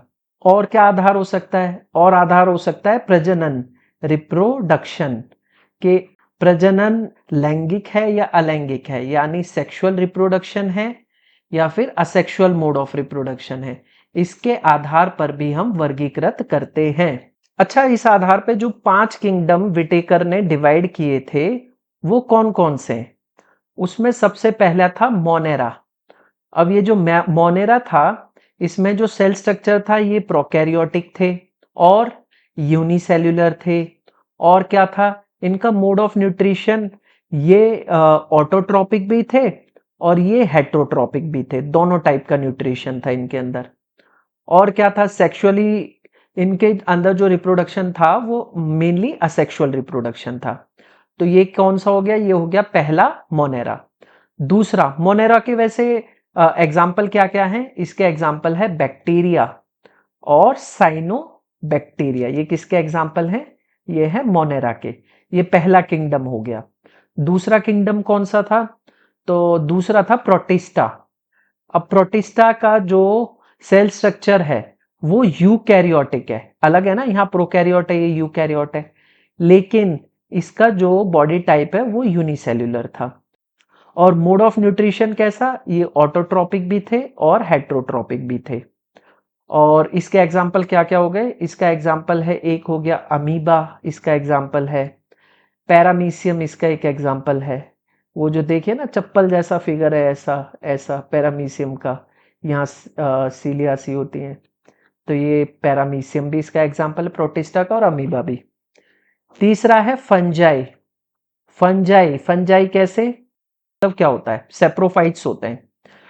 इसका मतलब ये है कि ये अपना खाना ना स्वयं बनाते हैं, लेते बाहर से हैं, लेकिन ये सड़े गले जो जीव होते हैं या पौधे होते हैं उनसे अपना खाना, जो अपना न्यूट्रिशन है वो लेते हैं। इनका जो एंजाइम्स है, ये बाहर उस पर्टिकुलर बॉडी पे सिक्रेट कर देते हैं, उसका डाइजेशन हो जाता है और वो जब सड़ गल जाता है उसको खा लेते हैं। तो ये कौन है? फंजाई। अच्छा, एक फंजाई का एक इंपॉर्टेंट क्वेश्चन आता है कि इसकी सेल वॉल किसकी बनी होती है? तो फंजाई की जो सेल वॉल बनी होती है वो काइटिन की बनी होती है। अगला किंगडम है प्लांटी। प्लांटी किंगडम में प्लांट आते हैं और ये कैसे यूकैरियोटिक होते हैं, मल्टी सेल्यूलर होते हैं और इनका मोड ऑफ न्यूट्रिशन कैसा होता है? ऑटोट्रॉफिक होता है। ये अपना खाना स्वयं बनाते हैं और इनका रिप्रोडक्शन असेक्सुअल भी होता है और सेक्सुअल भी होता है। तो बोथ टाइप का रिप्रोडक्शन होता है किसमें? प्लांट्स में। और इसकी सेल वॉल किसकी बनी होती है? तो इसकी सेल वॉल बनी होती है सेलुलोज की। नेक्स्ट कौन से हैं? नेक्स्ट है एनिमेलिया।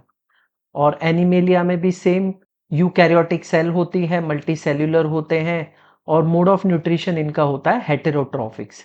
ये अपना खाना स्वयं नहीं बनाते, ये बाहर से अपना भोजन लेते हैं। तो इसका आंसर आपको मिल गया होगा। इसका आंसर है आर.एच. विटेकर। तो बढ़ते नेक्स्ट क्वेश्चन की तरफ। अगला क्वेश्चन है question number 15। Which part of the brain maintains posture and balance of human body? Option है मेड्यूला, पोन्स, सेरिबेलम या सेरिब्रम। एक एक करके सबके बारे में समझाता हूं, फिर इसका हम आंसर करेंगे। ब्रेन आपको पता है कि आपके सेंट्रल नर्वस सिस्टम का पार्ट होता है। ये स्पाइनल कॉर्ड दो हिस्सों में डिवाइडेड है ना, जैसे स्पाइनल कॉर्ड कह रहा हूँ, सॉरी, स्पाइनल सिस्टम। एक सेंट्रल नर्वस सिस्टम और एक पेरिफेरल। सेंट्रल नर्वस सिस्टम में आपका स्पाइन हो गया और ब्रेन, ये जो आते हैं ये आपके सेंट्रल नर्वस सिस्टम में आते हैं। पेरिफेरल में आपके ऑर्गन्स आते हैं, है ना। तो ब्रेन जो है, अगर मैं इसको देखूं तो ये कुछ ऐसा दिखता है। इस ब्रेन के ऊपर जो हार्ड कवर होता है जो इसको बचाता है, उसको क्या कहते हैं? उसको कहते हैं क्रेनियम, या इसी को कहा जाता है स्कल। और इसकी 3 लेयर होती हैं और इन 3 लेयर को बोला जाता है थ्री मेनिंग्स, मिनाइंजिस बोलते हैं, थ्री मिनाइंजिस। और इसके बीच में ना देखो, ये आप अगर ध्यान से देखोगे इस फोटो में भी दिख रहा है कि कुछ ऐसा नहीं दिख रहा जैसे कि फ्लूइड हो इसके आसपास। ये जो फ्लूइड भरा होता है, इस फ्लूइड को ही बोला जाता है सेरिब्रोस्पाइनल फ्लूइड। Cerebrospinal fluid. और ये कहाँ होता है? ये ब्रेन में होता है। अब ब्रेन के पार्ट्स की बात करें उससे पहले अच्छा एक और चीज बता देता हूं। ये जो फोल्ड्स आप देख रहे हो, इसी को बोला जाता है सेरिब्रल कॉर्टेक्स। क्या बोला जाता है इसे? Cerebral cortex. अब मैं बात करता हूं ब्रेन के पार्ट की। देखो, ये आपका फ्रंट जो सेक्शन है, ऐसे करके इसको दिखाया हुआ है। ये जो आप पूरा ये वाला जो हिस्सा देख रहे हैं, ये आपका है सेरिब्रम। और इसे फोर ब्रेन भी कहते हैं। फिर मिड ब्रेन होता है। जो फोर ब्रेन है या सेरिब्रम का काम क्या होता है? पहले सेरिब्रम के बारे में जानते हैं। तो सेरिब्रम का काम होता है जैसे थिंकिंग, सोचना, जो इंटेलिजेंस वाले आप काम करते हो, जो विजडम वगैरह, ये सब कहाँ डेवलप होती है? तो ये आपका फोर ब्रेन या सेरिब्रम में डेवलप होती है। और क्या क्या कर सकते हैं? वॉकिंग इसमें आता है, स्पीकिंग, या फिर मेमोरी रिलेटेड जो भी टास्क आप परफॉर्म करते हो, इसमें कौन हेल्प करता है? तो इसमें हेल्प करता है आपका सेरिब्रम। वहीं ये मिड ब्रेन का काम क्या है? मिड ब्रेन का काम, या मिड ब्रेन क्या काम करता है? तो मिड ब्रेन करता है आपके विजन और हियरिंग, सुनने और देखने में हेल्प जो करता है वो आपका मिड ब्रेन करता है। वहीं ये जो छोटा सा हिस्सा ये देख रहे हो ना, ये वाला, इसे कहते हैं हिंड ब्रेन, या इसे ही बोला जाता है सेरिबेलम। इसी को लिटिल ब्रेन भी बोला जाता है, छोटा दिमाग। कई बार देखा होगा ना कि पीछे की तरफ थप्पड़ ना मारो, छोटा दिमाग होता है यहाँ पे, तो वो इसी की बात करते हैं, ये वाला। ये इसका काम क्या है? इसका काम है पोस्चर को मेंटेन करना और बॉडी का बैलेंस बनाना। पोस्चर मेंटेन करना और बैलेंस करना बॉडी को। और यहां ये आप देख रहे हो, इसे बोलते हैं मेडुला ऑब्लंगाटा। इसे क्या कहते हैं? मेडुला। और मेडुला का काम क्या है? जितने भी इनवॉलेंट्री एक्शन होते हैं, देखो वॉलेंट्री एक्शन आपका कौन सा करता है? वॉलेंट्री एक्शन आपका परफॉर्म करता है सेरिब्रम।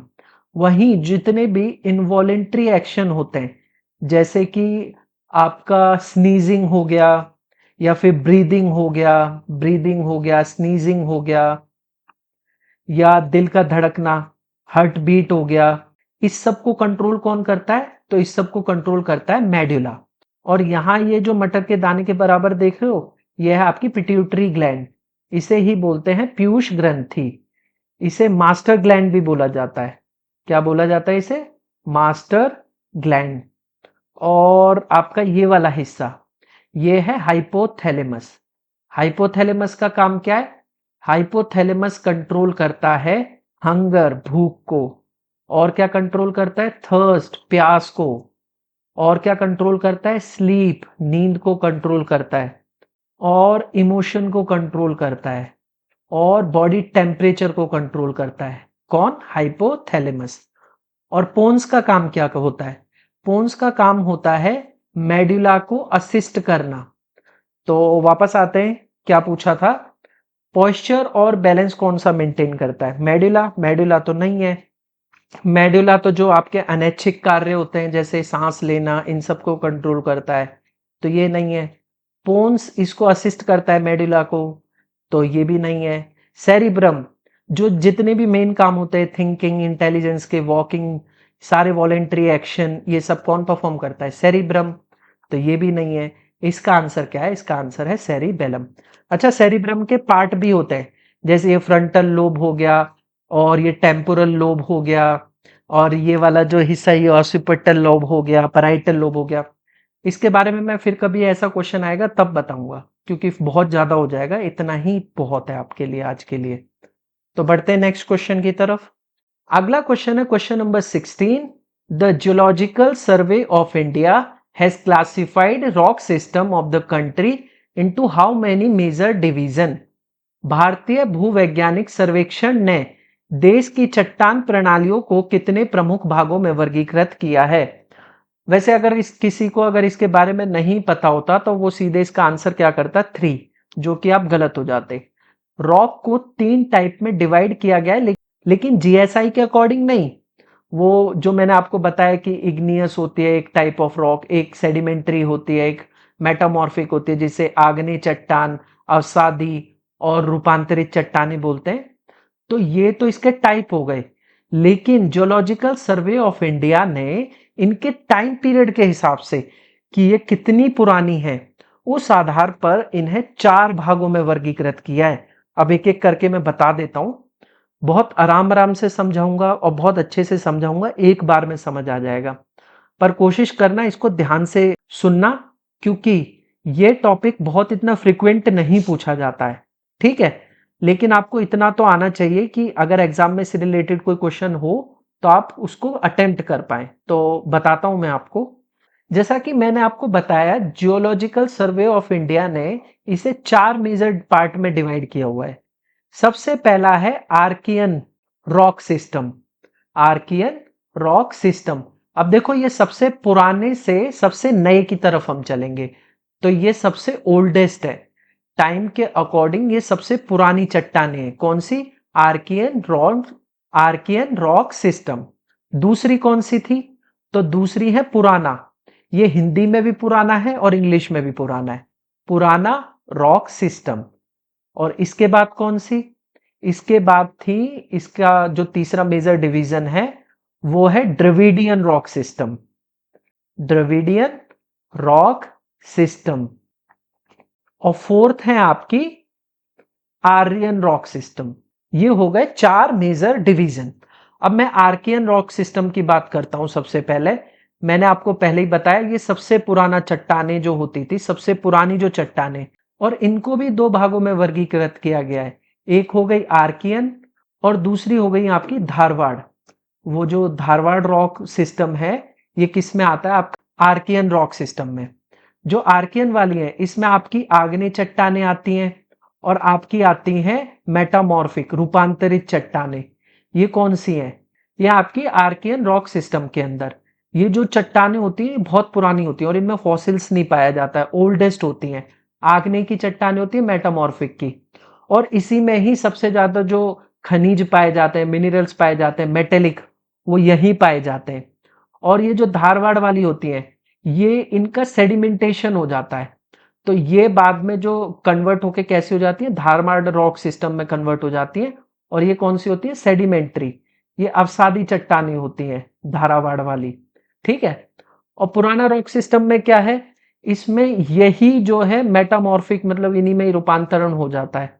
और पुराना में कौन सी आती है आपकी, पुराना में दो रॉक सिस्टम है, एक आपका है कुडप्पा और एक आपका है विंध्या रॉक सिस्टम। और इन दोनों में ही आपकी सेडिमेंट्री रॉक्स आती हैं, कौन सी, अवसादी चट्टानें। देखो ज्यादा डीप नहीं लेके जाऊंगा, ऊपर ऊपर से ही आपको पढ़ाऊंगा, ज्यादा आपने ये भी अगर पढ़ लिया तो ये भी बहुत है, पर मेनली थोड़ा सा जान लो कि अगर अंदर से भी क्वेश्चन आ जाए तो आप अच्छे से कर पाओ उसको। जैसे मैंने बताया कि ओल्डेस्ट आपकी आर्कियन हो गई, उसमें आर्कियन इसके भी क्लासिफिकेशन होते हैं, मतलब दो धारवाड़ रॉक्स होती हैं, आर्कियन रॉक्स होती हैं, इनके अंदर रूपांतरण हो जाता है, सेडिमेंटेशन हो जाता है, तो ये सेडिमेंट्री रॉक्स हो जाती हैं। और पुराना रॉक सिस्टम मैंने बताया कहाँ पाया जाता है, तो गुडप्पा विंध्या वाला रीजन जो है वो विंध्या रॉक सिस्टम है। द्रविडियन, द्रविडियन रॉक सिस्टम होती हैं, इसमें जो चट्टानें होती हैं वो होती हैं कार्बनीफेरस, कार्बनीफेरस रॉक्स। अब आपको मैंने एक चीज बताई थी, जो आपका कोल होता है उसमें कार्बन का कंटेंट होता है, और कोल डिपेंड करती है कि वो कोयला जो होता है कि कितना कार्बन कंटेंट ज्यादा, उस पर डिपेंड करती है। तो ये जो कोल वगैरह है वो आपका कौन से उसमें पाया जाता है, ये द्रविडियन रॉक सिस्टम में। और नेक्स्ट है आर्यन, और आर्यन आपका यंगेस्ट रॉक सिस्टम है। आर्यन रॉक सिस्टम में आपका एक तो गोंडवाना आता है। देखो गोंडवाना क्यों इंपॉर्टेंट है, गोंडवाना रॉक सिस्टम में ही 98% जो कोयला है, कोल है, वो कहां से निकाला जाता है, इस वाले रॉक सिस्टम, इस वाली चट्टानों से। जोरासिक आता है आपका, और इसमें ही आपका डेक्कन ट्रैप, डेक्कन वाला है, डेक्कन ट्रैप वो भी किस में है, आर्यन रॉक सिस्टम में। और एक है आपका टर्शियरी रॉक सिस्टम, ये सारे किसके अंदर हैं या किसका क्लासिफिकेशन है, ये है आर्यन रॉक सिस्टम के। और ये जो मैंने द्रविडियन बताई थी कौन से वाले रीजन में पाई जाती है भारत के, ये जो पेनिनसुलर वाला रीजन है, पेनिनसुलर वाला रीजन कौन सा, ये वाला रीजन यहाँ पाई जाती है पेनिनसुलर रीजन में।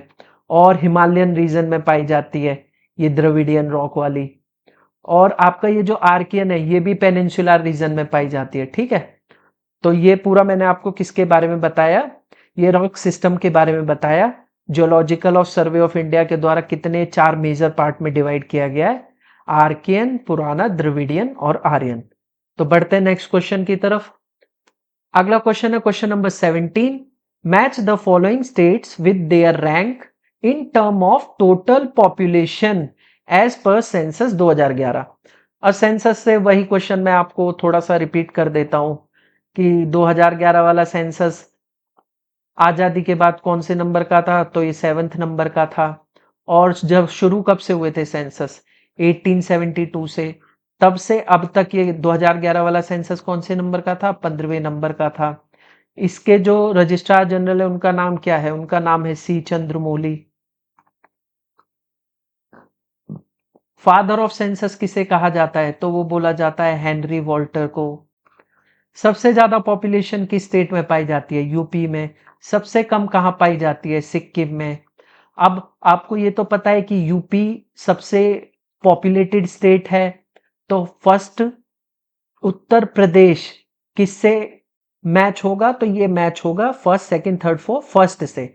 फर्स्ट का ए, फर्स्ट का ए इसमें है, होल्ड करो। सेकंड फर्स्ट का डी, ये नहीं हो सकता। फर्स्ट का ए हो सकता है, फर्स्ट का सी ये भी नहीं हो सकता। नेक्स्ट बिहार, बिहार सेकंड तो नहीं हो सकता। देखो बिहार सेकंड नहीं हो सकता, थर्ड फोर्थ की छोड़ दो, तो सेकंड क्यों नहीं हो सकता, देखो यहाँ महाराष्ट्र दिया हुआ है। महाराष्ट्र जो है एरिया में भी बड़ा है, और यहाँ की पॉपुलेशन दूसरे नंबर की है, यूपी के बाद महाराष्ट्र है ही आता है। तो Bihar to C, sorry to B तो हो नहीं सकता, टू बी नहीं हो सकता, तो फर्स्ट भी नहीं हो सकता, आंसर है इसका थर्ड। फर्स्ट ए, टू सी, सबसे पहले है यूपी, फिर है महाराष्ट्र, फिर है बिहार, और सबसे लास्ट में है वेस्ट बंगाल। अब लास्ट कहा इसका मतलब ये नहीं है कि आखिरी, आखिरी में तो वैसे सिक्किम है। मैं अगर डिक्रीजिंग ऑर्डर में चलूं, इसकी पॉपुलेशन सबसे ज्यादा, उससे कम महाराष्ट्र की, महाराष्ट्र से कम बिहार की, और बिहार से कम वेस्ट बंगाल। और हाईएस्ट पॉपुलेशन डेंसिटी किसकी है, बिहार की। जनसंख्या घनत्व किसका ज्यादा है? बिहार का, हाईएस्ट पॉपुलेशन डेंसिटी। तो बढ़ते हैं नेक्स्ट क्वेश्चन की तरफ। अगला क्वेश्चन है question number 18, which among the following planet is known as red planet. इतना इजी क्वेश्चन है ये, ऑफ आवर सोलर सिस्टम। निम्नलिखित में से कौन सा ग्रह हमारे सौर मंडल के लाल ग्रह के रूप में जाना जाता है? अर्थ, वीनस, जुपिटर या मार्स। अर्थ को तो जैसा कि आप जानते हो इसे तो ब्लू प्लैनेट के नाम से जाना जाता है। वीनस, वीनस को किस नाम से जाना जाता है? इसे मॉर्निंग स्टार भी बोलते हैं और इसे ही बोला जाता है इवनिंग स्टार। मॉर्निंग स्टार या इवनिंग स्टार। और ये वीनस ही है, इसको वेल्ड प्लैनेट भी बोलते हैं। वेल्ड क्यों? ऐसा लगता है कि इसने पर्दा किया हुआ है। और वो पर्दा किसका होता है? वो पर्दा होता है H2SO4 का। H2SO4 के बादल होते हैं इसके एटमॉस्फेयर में। H2SO4 को ही बोला जाता है oil of vitriol. Oil of vitriol. तो विनस भी इसका आंसर नहीं है। जुपिटर, जुपिटर सबसे बड़ा ग्रह है। जो सोलर सिस्टम का सबसे बड़ा ग्रह कौन सा है? तो बिगेस्ट प्लैनेट है जुपिटर। और जुपिटर से रिलेटेड और क्या चीज है? जुपिटर सबसे जल्दी अपना रोटेशन कंप्लीट करता है। और रोटेशन और रिवॉल्यूशन में अंतर क्या है ये बताता हूं। पहले इसका आंसर दूं तो 13 डेज में कंप्लीट करता है ये अपना रोटेशन। और रोटेशन और रिवॉल्यूशन बताता हूं। ये अगर सन है, इसके चारों ओर ऑर्बिट में घूमना, ये तो हो गया रिवॉल्यूशन। यहां ऐसे ऐसे घूम रहा है तो ये हो गया रिवॉल्यूशन। वहीं अपने एक्सिस पर कोई प्लैनेट ऐसे चक्कर लगाता है, इसे हम कहते हैं रोटेशन। तो घूर्णन और क्या बोलते हैं रिवॉल्यूशन को हिंदी में क्या कहते हैं बताना मुझको। तो ये अंतर है रिवॉल्यूशन और रोटेशन में। तो लाल ग्रह कौन सा है आपका? Option number 4। बाकी मैं फिगर दिखाता हूं, फिर और भी जो इंफॉर्मेशन है वो बताता हूं। तो सबसे क्लोजेस्ट कौन सा है? तो अर्थ के सबसे क्लोजेस्ट है, सॉरी, सन यानी सूर्य के सबसे क्लोजेस्ट है मर्क्यूरी। और मर्क्यूरी सबसे पहले अपना रिवॉल्यूशन कंप्लीट करता है कितने दिनों में? 88 डेज में, 88 दिनों में।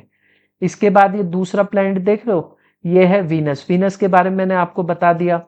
एक चीज नहीं बताई, वीनस प्लस यूरेनस ये दोनों क्लॉकवाइज मूवमेंट करते हैं। बाकी सारे ग्रह कैसा मूवमेंट करते हैं? सारे ग्रह एंटी क्लॉकवाइज घूमते हैं। तो वीनस और यूरेनस कैसा मूवमेंट होता है इनका? इनका जो रोटेशन होता है, जो मूवमेंट होता है वो होता है क्लॉकवाइज। इसके बाद ये कौन सा प्लेनेट है? ये है अर्थ। अर्थ के बाद कौन सा है? ये है मार्स। और मार्स पे अर्थ का जो अर्थ को ब्लू प्लेनेट क्यों कहा जाता है? क्योंकि अर्थ पर पानी है, उसकी वजह से ब्लू दिखाई पड़ता है। और मार्स, मार्स रेड क्यों बोला जाता है? क्योंकि इस पर पाया जाता है आयरन ऑक्साइड, इसकी वजह से इसे रेड प्लेनेट कहा जाता है। इसके दो सैटेलाइट हैं या उन्हें उपग्रह बोलो, वो कौन कौन से हैं? एक का नाम है फोबोस और दूसरे का नाम है डीमोस। ये किसके उपग्रह हैं? ये है मार्स के। और निक्स ओलंपिया ये भी कहां पाया जाता है? यहां लिख देता हूं, निक्स ओलंपिया। ये सबसे ऊंचा पर्वत है, ये माउंट एवरेस्ट से भी ऊंचा पर्वत है। ये कहां पाया जाता है? मार्स पर।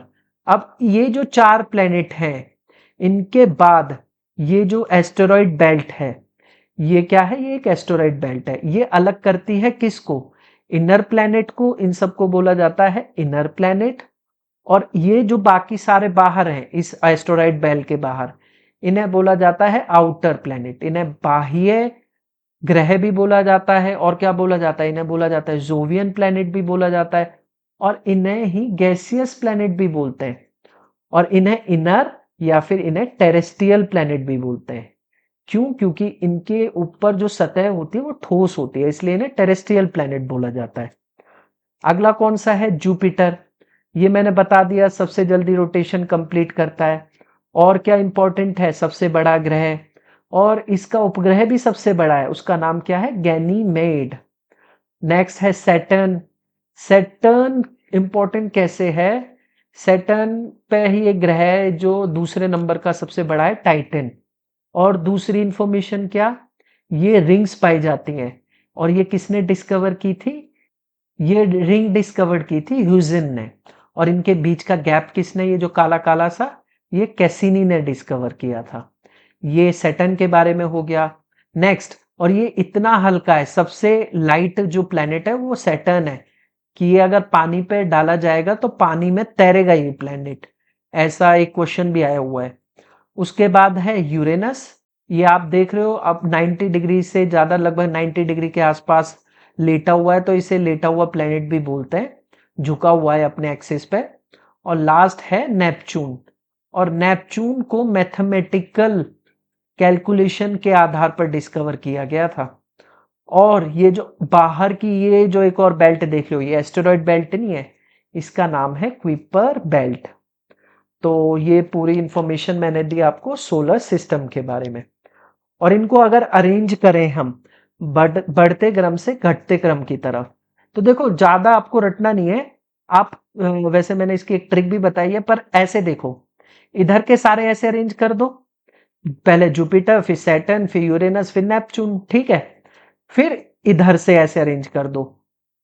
वैसे इसमें पहले तो अर्थ आ जाएगा, फिर आएगा, इसको याद कर लेना, ये तो ऐसे ही अरेंज होंगे। पर ये वाले ई वी एम और लास्ट वाला मर्क्यूरी, सबसे छोटा तो आपको पता ही है। और इसके बीच में पहले अर्थ, फिर वीनस, फिर मर्क्यूरी, फिर सॉरी मार्स, फिर मर्क्यूरी। तो ये इसका घटता क्रम हो गया। सबसे बड़ा कौन सा? जुपिटर। तो इसका आंसर मैंने आपको बता दिया, आंसर है मार्स। तो बढ़ते नेक्स्ट क्वेश्चन की तरफ। अगला क्वेश्चन है question number 19। From which Latin word is the S block element calcium derived? S block तत्व कैल्शियम के किस लैटिन शब्द से निकला है? आप जैसा कि जानते हो, मैंने आपको पीरियडिक टेबल बताया था, ऐसे करके पीरियडिक टेबल होती है, ठीक है। और नीचे की तरफ भी एलिमेंट दो टेबल्स होती हैं। तो इधर वाली जो दो ग्रुप हो गए, ये वाले आपको पहले भी बताया मैंने, ये जो 7 रोज होते हैं इन्हें बोला जाता है पीरियड्स। और जो ये कॉलम होते हैं इन्हें बोला जाता है, 18 कॉलम होते हैं इन्हें बोला जाता है ग्रुप्स। और ये वाला जो होता है, ये वाली, ये जो दो कॉलम है, इन्हें बोला जाता है, ये किस में आते हैं? ये आते हैं एस ब्लॉक एलिमेंट। और ये वाला है, ये है आपका पी ब्लॉक एलिमेंट। ये इनर ट्रांजिशन एलिमेंट भी इन्हें बोला जाता है, ये वाले। और इन्हें ही बोला जाता है डी ब्लॉक एलिमेंट। और ये जो इनर ट्रांजिशन, ये सॉरी ट्रांजिशन एलिमेंट है, और ये इनर ट्रांजिशन एलिमेंट है, ये एक्टिनॉइड और लेंथेनॉइड से शुरू होते हैं, तो इन्हें बोला जाता है एफ ब्लॉक एलिमेंट्स। तो एस ब्लॉक एलिमेंट के अंदर ही एक एलिमेंट आता है कैल्शियम। इसका लैटिन वर्ड में क्या है? लैटिन वर्ड में इसका नाम है कैल्क्स। क्या बोला जाता है? कैल्स। इसका मतलब क्या है? इसका मतलब है लाइन या कैल्शियम ऑक्साइड। लैटिन में इसका मतलब क्या है? Line, calcium oxide. और कैल से ही क्या बना है? कैल्शियम। तो बढ़ते हैं नेक्स्ट क्वेश्चन की तरफ। अगला क्वेश्चन है question number 20। According to which of the following law is the heat generated by an electric current directly proportional to the resistance of the conductor, the square of the current and the duration for which the current flows? ये already मैं किसी analysis में करा चुका हूं, तो mostly जो मेरे को फॉलो कर रहे हैं उनको ये क्वेश्चन इजी लगा होगा और उन्होंने अटेम्प्ट किया होगा। निम्नलिखित में से किस नियम के अनुसार विद्युत धारा द्वारा उत्पन्न ऊष्मा चालक के प्रतिरोध, धारा के वर्ग तथा धारा प्रवाह की अवधि के सीधे समानुपाती होती है? Hooke's law, Joule's law, Coulomb's law या फैराडे लॉ? ये फैराडे लॉ को किसका है? ये इलेक्ट्रोमैग्नेटिज्म का है। और ये इलेक्ट्रोमैग्नेटिज्म पे क्या काम करती है? आपकी जो मोटर होती है, जनरेटर होती है, वो इसी लॉ पे काम करती है। तो ये ऑप्शन तो नहीं हो सकता। फैराडे लॉ को मैं एक्सप्लेन करूं अगर, फैराडे लॉ में क्या होता है, ये एक कंडक्टर है, मैं थोड़ा कलर चेंज कर लेता हूं, ये एक कंडक्टर है। अब ये जो मैग्नेट है, इसको मूव कराया जाए अंदर की तरफ, जब ये मूव करती है तो इसका एक मैग्नेटिक फील्ड चेंज होता है। उस मैग्नेटिक फील्ड में चेंज होने की वजह से इसका मैग्नेटिक फ्लक्स में भी चेंज होगा। और ये जो मैग्नेटिक फ्लक्स चेंज होता है, इसकी वजह से इस कंडक्टर में, ये जो कंडक्टर है, ये कंडक्टर है, इसमें एक करंट इंड्यूस होगा। वो जो इंड्यूस करंट है, उसकी वजह से यहां या तो ये गैल्वेनोमीटर है, तो इसमें डिफ्लेक्शन दिखाई देगा, या अगर यहाँ बल्ब होता तो वो जलता। ये मूवमेंट जितना तेज होगा उतना तेज रोशनी से बल्ब जलेगा, और जितना स्लो होगा उतना स्लो बल्ब जलेगा, और अगर मूवमेंट नहीं होगा तो वो बल्ब नहीं जलेगा। यही दिखाया था किसने? ये दिखाया था फाराडे ने। और ये दूसरा है, ये है हुक्स लॉ। एक साइंटिस्ट थे जिनका नाम था रॉबर्ट हुक। उन्होंने एक एक्सपेरिमेंट किया। उन्होंने क्या एक्सपेरिमेंट किया? उन्होंने ये स्प्रिंग ली और स्प्रिंग पर नीचे की तरफ फोर्स लगाया, वेट डाल लगा दिया। अब वेट डालोगे तो फोर्स किसकी तरफ लगेगी? फोर्स लगेगी ग्रेविटी, मतलब नीचे की तरफ लगेगी, नीचे को खींचेगी। अब ये जो लेंथ है, लेंथ में भी चेंज हो रहा है, और फोर्स की वजह से ये स्प्रिंग जो है नीचे की तरफ मूव, मतलब इसकी बॉडी जो है, ये जो इसकी बॉडी पहले लेंथ कुछ थी फिर चेंज हो गई। तो इस पे दो चीजें काम करती हैं। पहली, स्ट्रेस। स्ट्रेस का डेफिनेशन क्या होता है? स्ट्रेस होता है असल में फोर्स लगाया जाता है किसी पर्टिकुलर एरिया पे या पर यूनिट एरिया पे, तो वो क्या होता है? वो होता है स्ट्रेस। तो फोर्स कहां लग रहा है? स्प्रिंग के नीचे की तरफ, जिसकी वजह से लेंथ बढ़ रही है। इस एरिया पे फोर्स लग रहा है जिसकी वजह से स्ट्रेस लग रहा है, और लेंथ में चेंज हो रहा है। मतलब क्या हो रहा है? मतलब स्प्रिंग पे स्ट्रेन पड़ रहा है। स्ट्रेन का फॉर्मूला क्या होता है? स्ट्रेन का फॉर्मूला होता है डेल्टा एल बट्टे एल, जो लेंथ में चेंज है बट्टे जो पहले लेंथ थी वो। तो रॉबर्ट हुक ने क्या बताया कि अगर हम पर्टिकुलर स्प्रिंग या पर्टिकुलर ऑब्जेक्ट पे जब स्ट्रेस डाल रहे हैं, वो स्ट्रेस डायरेक्टली प्रोपोर्शनल है स्ट्रेन के। यानी स्ट्रेस बढ़ा रहे हैं तो स्ट्रेन भी बढ़ रहा है। ये किसने बताया था? Hooke's law. यही है हुक्स लॉ। अब बात करूं मैं, मैंने दोनों बता दिए, ना फैराडे है ना हुक्स लॉ है। कुलम्ब्स लॉ क्या कहता है? ये कुलम्ब्स लॉ कुछ नहीं है, लॉ ऑफ ग्रेविटेशन है ना, एक तरीके से। दो बॉडीज होती हैं, उनके बीच की कोई डिस्टेंस है, और जो फोर्स लगता है वो इन बॉडी का मास होता है प्रोडक्ट, और इसकी जो डिस्टेंस है उसके इन्वर्सली प्रोपोर्शनल होता है। ऐसा ही होता है कुलम्ब्स लॉ। कुलम्ब्स लॉ में दो बॉडी है, उनके ऊपर कोई चार्ज है Q1 और Q2, तो जो फोर्स लगती है वो डायरेक्टली तो प्रोपोर्शनल होती है इन दोनों के जो चार्ज है उसके प्रोडक्ट के, यानी Q1 और Q2 के, और इनवर्सली प्रोपोर्शनल किसके होती है? इन दोनों के बीच की जो डिस्टेंस है, मान लो R है, उसके स्क्वायर के। तो force is directly proportional to Q1 and Q2 बटे में R स्क्वायर। ये क्या है? ये है कुलम्ब्स लॉ। तो ये भी नहीं हो सकता, क्योंकि यहां तो ये बात कर रहा है कि heat is directly proportional to the resistance and directly proportional to the square of the current and duration, time. तो ये किसका है? ये है जूल्स का law, Joule's law of heating.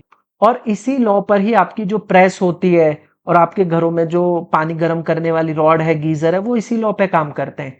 यानी अगर किसी कंडक्टर में रेसिस्टेंस बढ़ाया जाएगा तो हीट बढ़ती है। हीट क्या होता है? हीट असल में वेस्ट होती है, पर इसका भी इस्तेमाल करने लगे हैं लोग। उस वेस्ट हीट को पानी गर्म करने के लिए, कपड़े को इस्त्री करने के लिए इस्तेमाल कर लेते हैं। या करंट को बढ़ाया जाएगा स्क्वायर में तो भी हीट जो है बढ़ेगी, टाइम बढ़ेगा तो भी हीट बढ़ेगी। तो ये कौन सा लॉ बताता है? ये बताता है जूल्स लॉ। तो बढ़ते हैं नेक्स्ट क्वेश्चन की तरफ। अगला क्वेश्चन है question number 21। What is the expenditure made for the creation of physical और financial assets of the government called? सरकार की भौतिक या वित्तीय परिसंपत्तियों के निर्माण के लिए किए गए व्यय को क्या कहा जाता है? असल में ये स्टेटमेंट क्या है कि सरकार कुछ व्यय कर रही है, एक्सपेंडिचर कर रही है, जिसकी वजह से बाद में उसे मुनाफा होगा। और वो ऐसा कब करती है? जब किसी इंफ्रास्ट्रक्चर में इन्वेस्ट करती है, यानी ब्रिज बनवाती है, हॉस्पिटल बनवाती है, बिल्डिंग्स बनवाती है। तो उनमें क्या होता है कि वो एक तरीके से असेट्स होते हैं, किसके? गवर्नमेंट के। उनसे बाद में गवर्नमेंट को टैक्स या इंटरेस्ट कुछ मिलता है। तो ये तो समझ आ गया होगा आपको। अब ऑप्शन देखते हैं ये कौन सा एक्सपेंडिचर है। डिफेंस एक्सपेंडिचर है, सब्सिडी एक्सपेंडिचर है, रिवेन्यू एक्सपेंडिचर है, या कैपिटल? देखो, एक्सपेंडिचर दो तरीके का होता है, या तो रिवेन्यू, राजस्व, इसका एक्सपेंडिचर किया जाए, या पूंजी लगाई जाए, कैपिटल एक्सपेंडिचर किया जाए।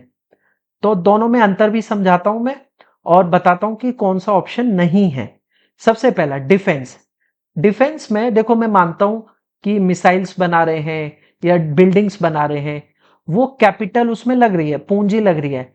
लेकिन डिफेंस के अंदर आप जो फौजी होते हैं, उनको सैलरी भी तो देते हैं, तो वो क्या कर रहे हैं आप? रिवेन्यू एक्सपेंडिचर कर रहे हैं। जो सैलरीज देना वगैरह ये सब क्या है? वो रिवेन्यू एक्सपेंडिचर में आता है, तो ये तो इसका ऑप्शन नहीं है। क्योंकि हम फिजिकल जो ये फाइनेंशियल असेट्स बनाने के लिए दो तरह का रिवेन्यू और कैपिटल, दो तरह का एक्सपेंडिचर कर रहे हैं। डिफेंस एक्सपेंडिचर में तो दोनों तरह का होता है, तो पहला ऑप्शन नहीं होगा। सब्सिडी एक्सपेंडिचर, सब्सिडी आपका रिवेन्यू एक्सपेंडिचर है। और सब्सिडी अगर आप एक्सपेंडिचर सब्सिडी देते हैं तो क्या वो कोई फिजिकल एसेट है? उससे कभी सरकार को कुछ फायदा होने वाला है? नहीं, तो ये भी ऑप्शन नहीं है। रिवेन्यू एक्सपेंडिचर, रिवेन्यू एक्सपेंडिचर करती है सरकार, जैसे सैलरी देती है।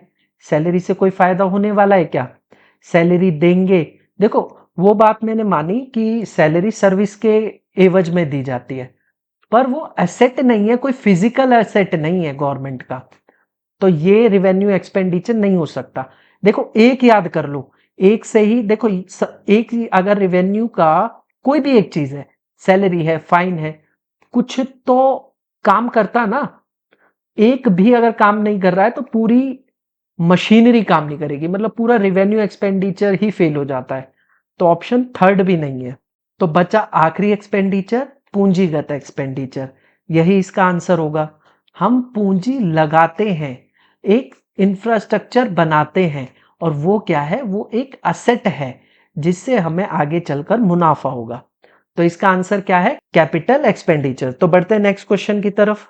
अगला क्वेश्चन है question number 22। GST comes under which category of taxes? GST किस श्रेणी के करों के अंतर्गत आता है? बहुत ही सिंपल है, इजी है। तो पहले जीएसटी के बारे में जानते हैं, फिर इसका आंसर करते हैं। जीएसटी की फुल फॉर्म क्या है? ये भी कई बार पूछी गई है।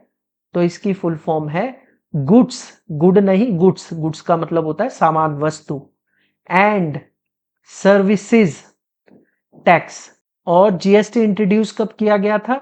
जीएसटी इंट्रोड्यूस किया था 1 जुलाई 2017 को। ये कैसा टैक्स है? ये इनडायरेक्ट टैक्स है, यानी इसे हम डायरेक्ट किसी पर्टिकुलर इंसान से नहीं लेते, इनडायरेक्टली लेते हैं। ठीक है, तो ये कैसा टैक्स है?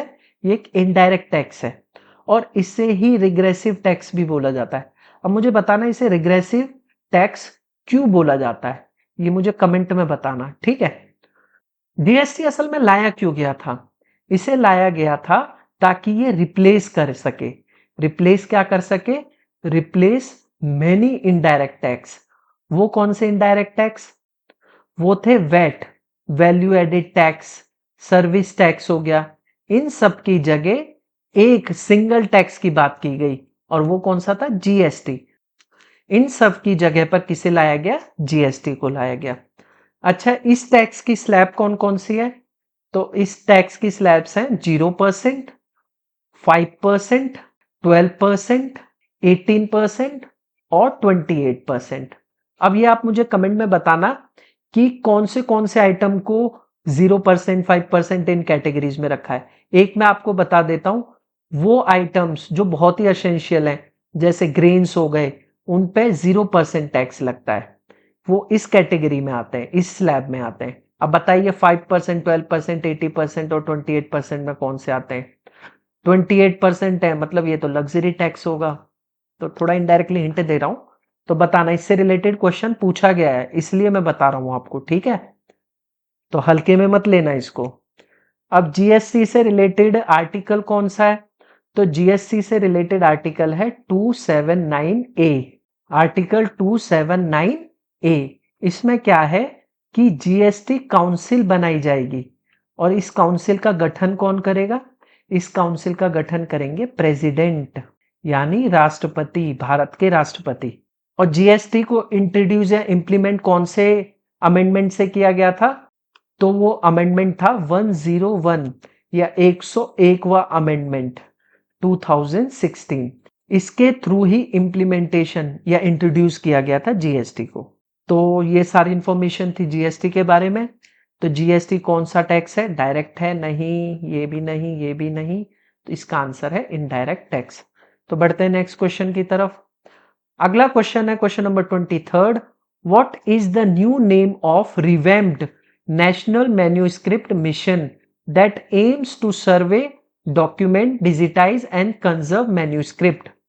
संशोधित राष्ट्रीय पांडुलिपि मिशन का नया नाम क्या है, जिसका उद्देश्य पांडुलिपियों का सर्वेक्षण, दस्तावेजीकरण, डिजिटलीकरण और संरक्षण करना है? भारत मैन्युस्क्रिप्ट मिशन है, इंडियन मैन्युस्क्रिप्ट प्रोजेक्ट है, मैन्युस्क्रिप्ट कंजर्वेशन मिशन है, या ज्ञान भारतम मिशन है? देखो, कुछ टाइम से आप देख रहे होंगे कि जो नाम है ना, कुछ सारी स्कीम का कुछ ऐसा है, कुछ है ऐसा जैसे थोड़ा संस्कृत से टच करता हुआ, हिंदी से। तो मुझे सबसे क्लोजेस्ट लग रहा है ये, तो यही इसका आंसर है वैसे, ज्ञान भारतम मिशन। थोड़ा देखो, ले सकते हो आप, रिस्क डिपेंड करता है कि आपने कितने नंबर ऑफ क्वेश्चन अटेम्प्ट किए। बाकी अगर मैं इसके बारे में बताऊं, ज्ञान भारतम मिशन के बारे में, तो इसका जो बजट है उसको बढ़ा दिया गया है। पहले बजट कितना था?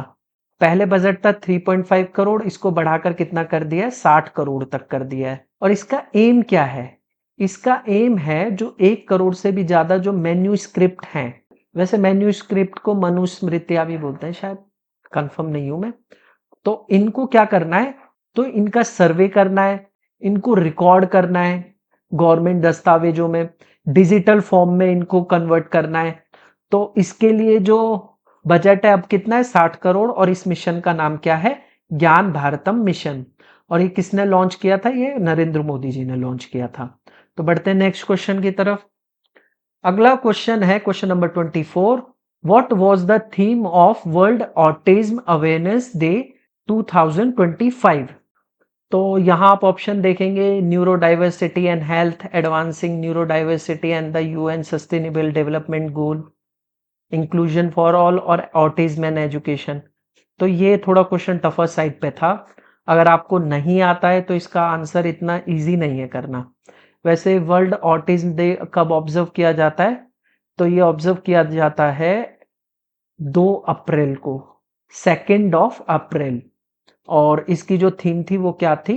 वो थी option number 2, advancing neuro diversity and the UN sustainable development goals.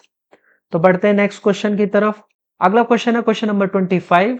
Who among the following has announced her retirement from international hockey at the peak of her career? निम्नलिखित में से किसने अपने करियर के चरम पर अंतरराष्ट्रीय हॉकी से संन्यास की घोषणा की है? वंदना कटारिया, नवनीत कौर, प्रीति दुबे या मुमताज खान? तो ये हैं जिन्होंने हॉकी से रिटायरमेंट लिया है। इनका नाम है वंदना कटारिया। तो ये बहुत इंपॉर्टेंट हो जाता है, ये क्वेश्चन एग्जाम में आने की जो प्रोबेबिलिटी है वो बढ़ गई है। तो हॉकी प्लेयर, इनका नाम क्या है? वंदना कटारिया। और इन्हें ही ब्रांड एम्बेसडर बनाया गया था। किसका ब्रांड एम्बेसडर बनाया गया था? इन्हें बनाया गया था बेटी बचाओ बेटी पढ़ाओ प्रोग्राम का। तो इसका आंसर क्या है? Vandana Kataria, option number 1। तो आज हमने 25 क्वेश्चंस का एनालिसिस किया और बहुत शानदार रहा। तो जिन्होंने मेरी वीडियो यहाँ तक देखी उनको दिल से धन्यवाद। Thank you for watching the video. अगर आप नए हैं तो प्लीज सब्सक्राइब करें, सब्सक्राइब वाला बटन दबाएं, और वीडियो पसंद आई है तो लाइक करें और शेयर करें, ज़्यादा से ज़्यादा लोगों तक पहुंचाएं इस वीडियो को। बाकी अपनी पढ़ाई में लगे रहें, ऐसे टेस्ट दें और धीरे धीरे अपना स्कोर इंप्रूव करें। और आज कमेंट बॉक्स में एक और काम करना, आज कमेंट बॉक्स में अपना स्कोर जरूर बताना, क्या स्कोर रहा आपका इस लाइव मॉक टेस्ट में। तो मिलते हैं नेक्स्ट वीडियो में। Till then keep learning, keep growing, bye bye.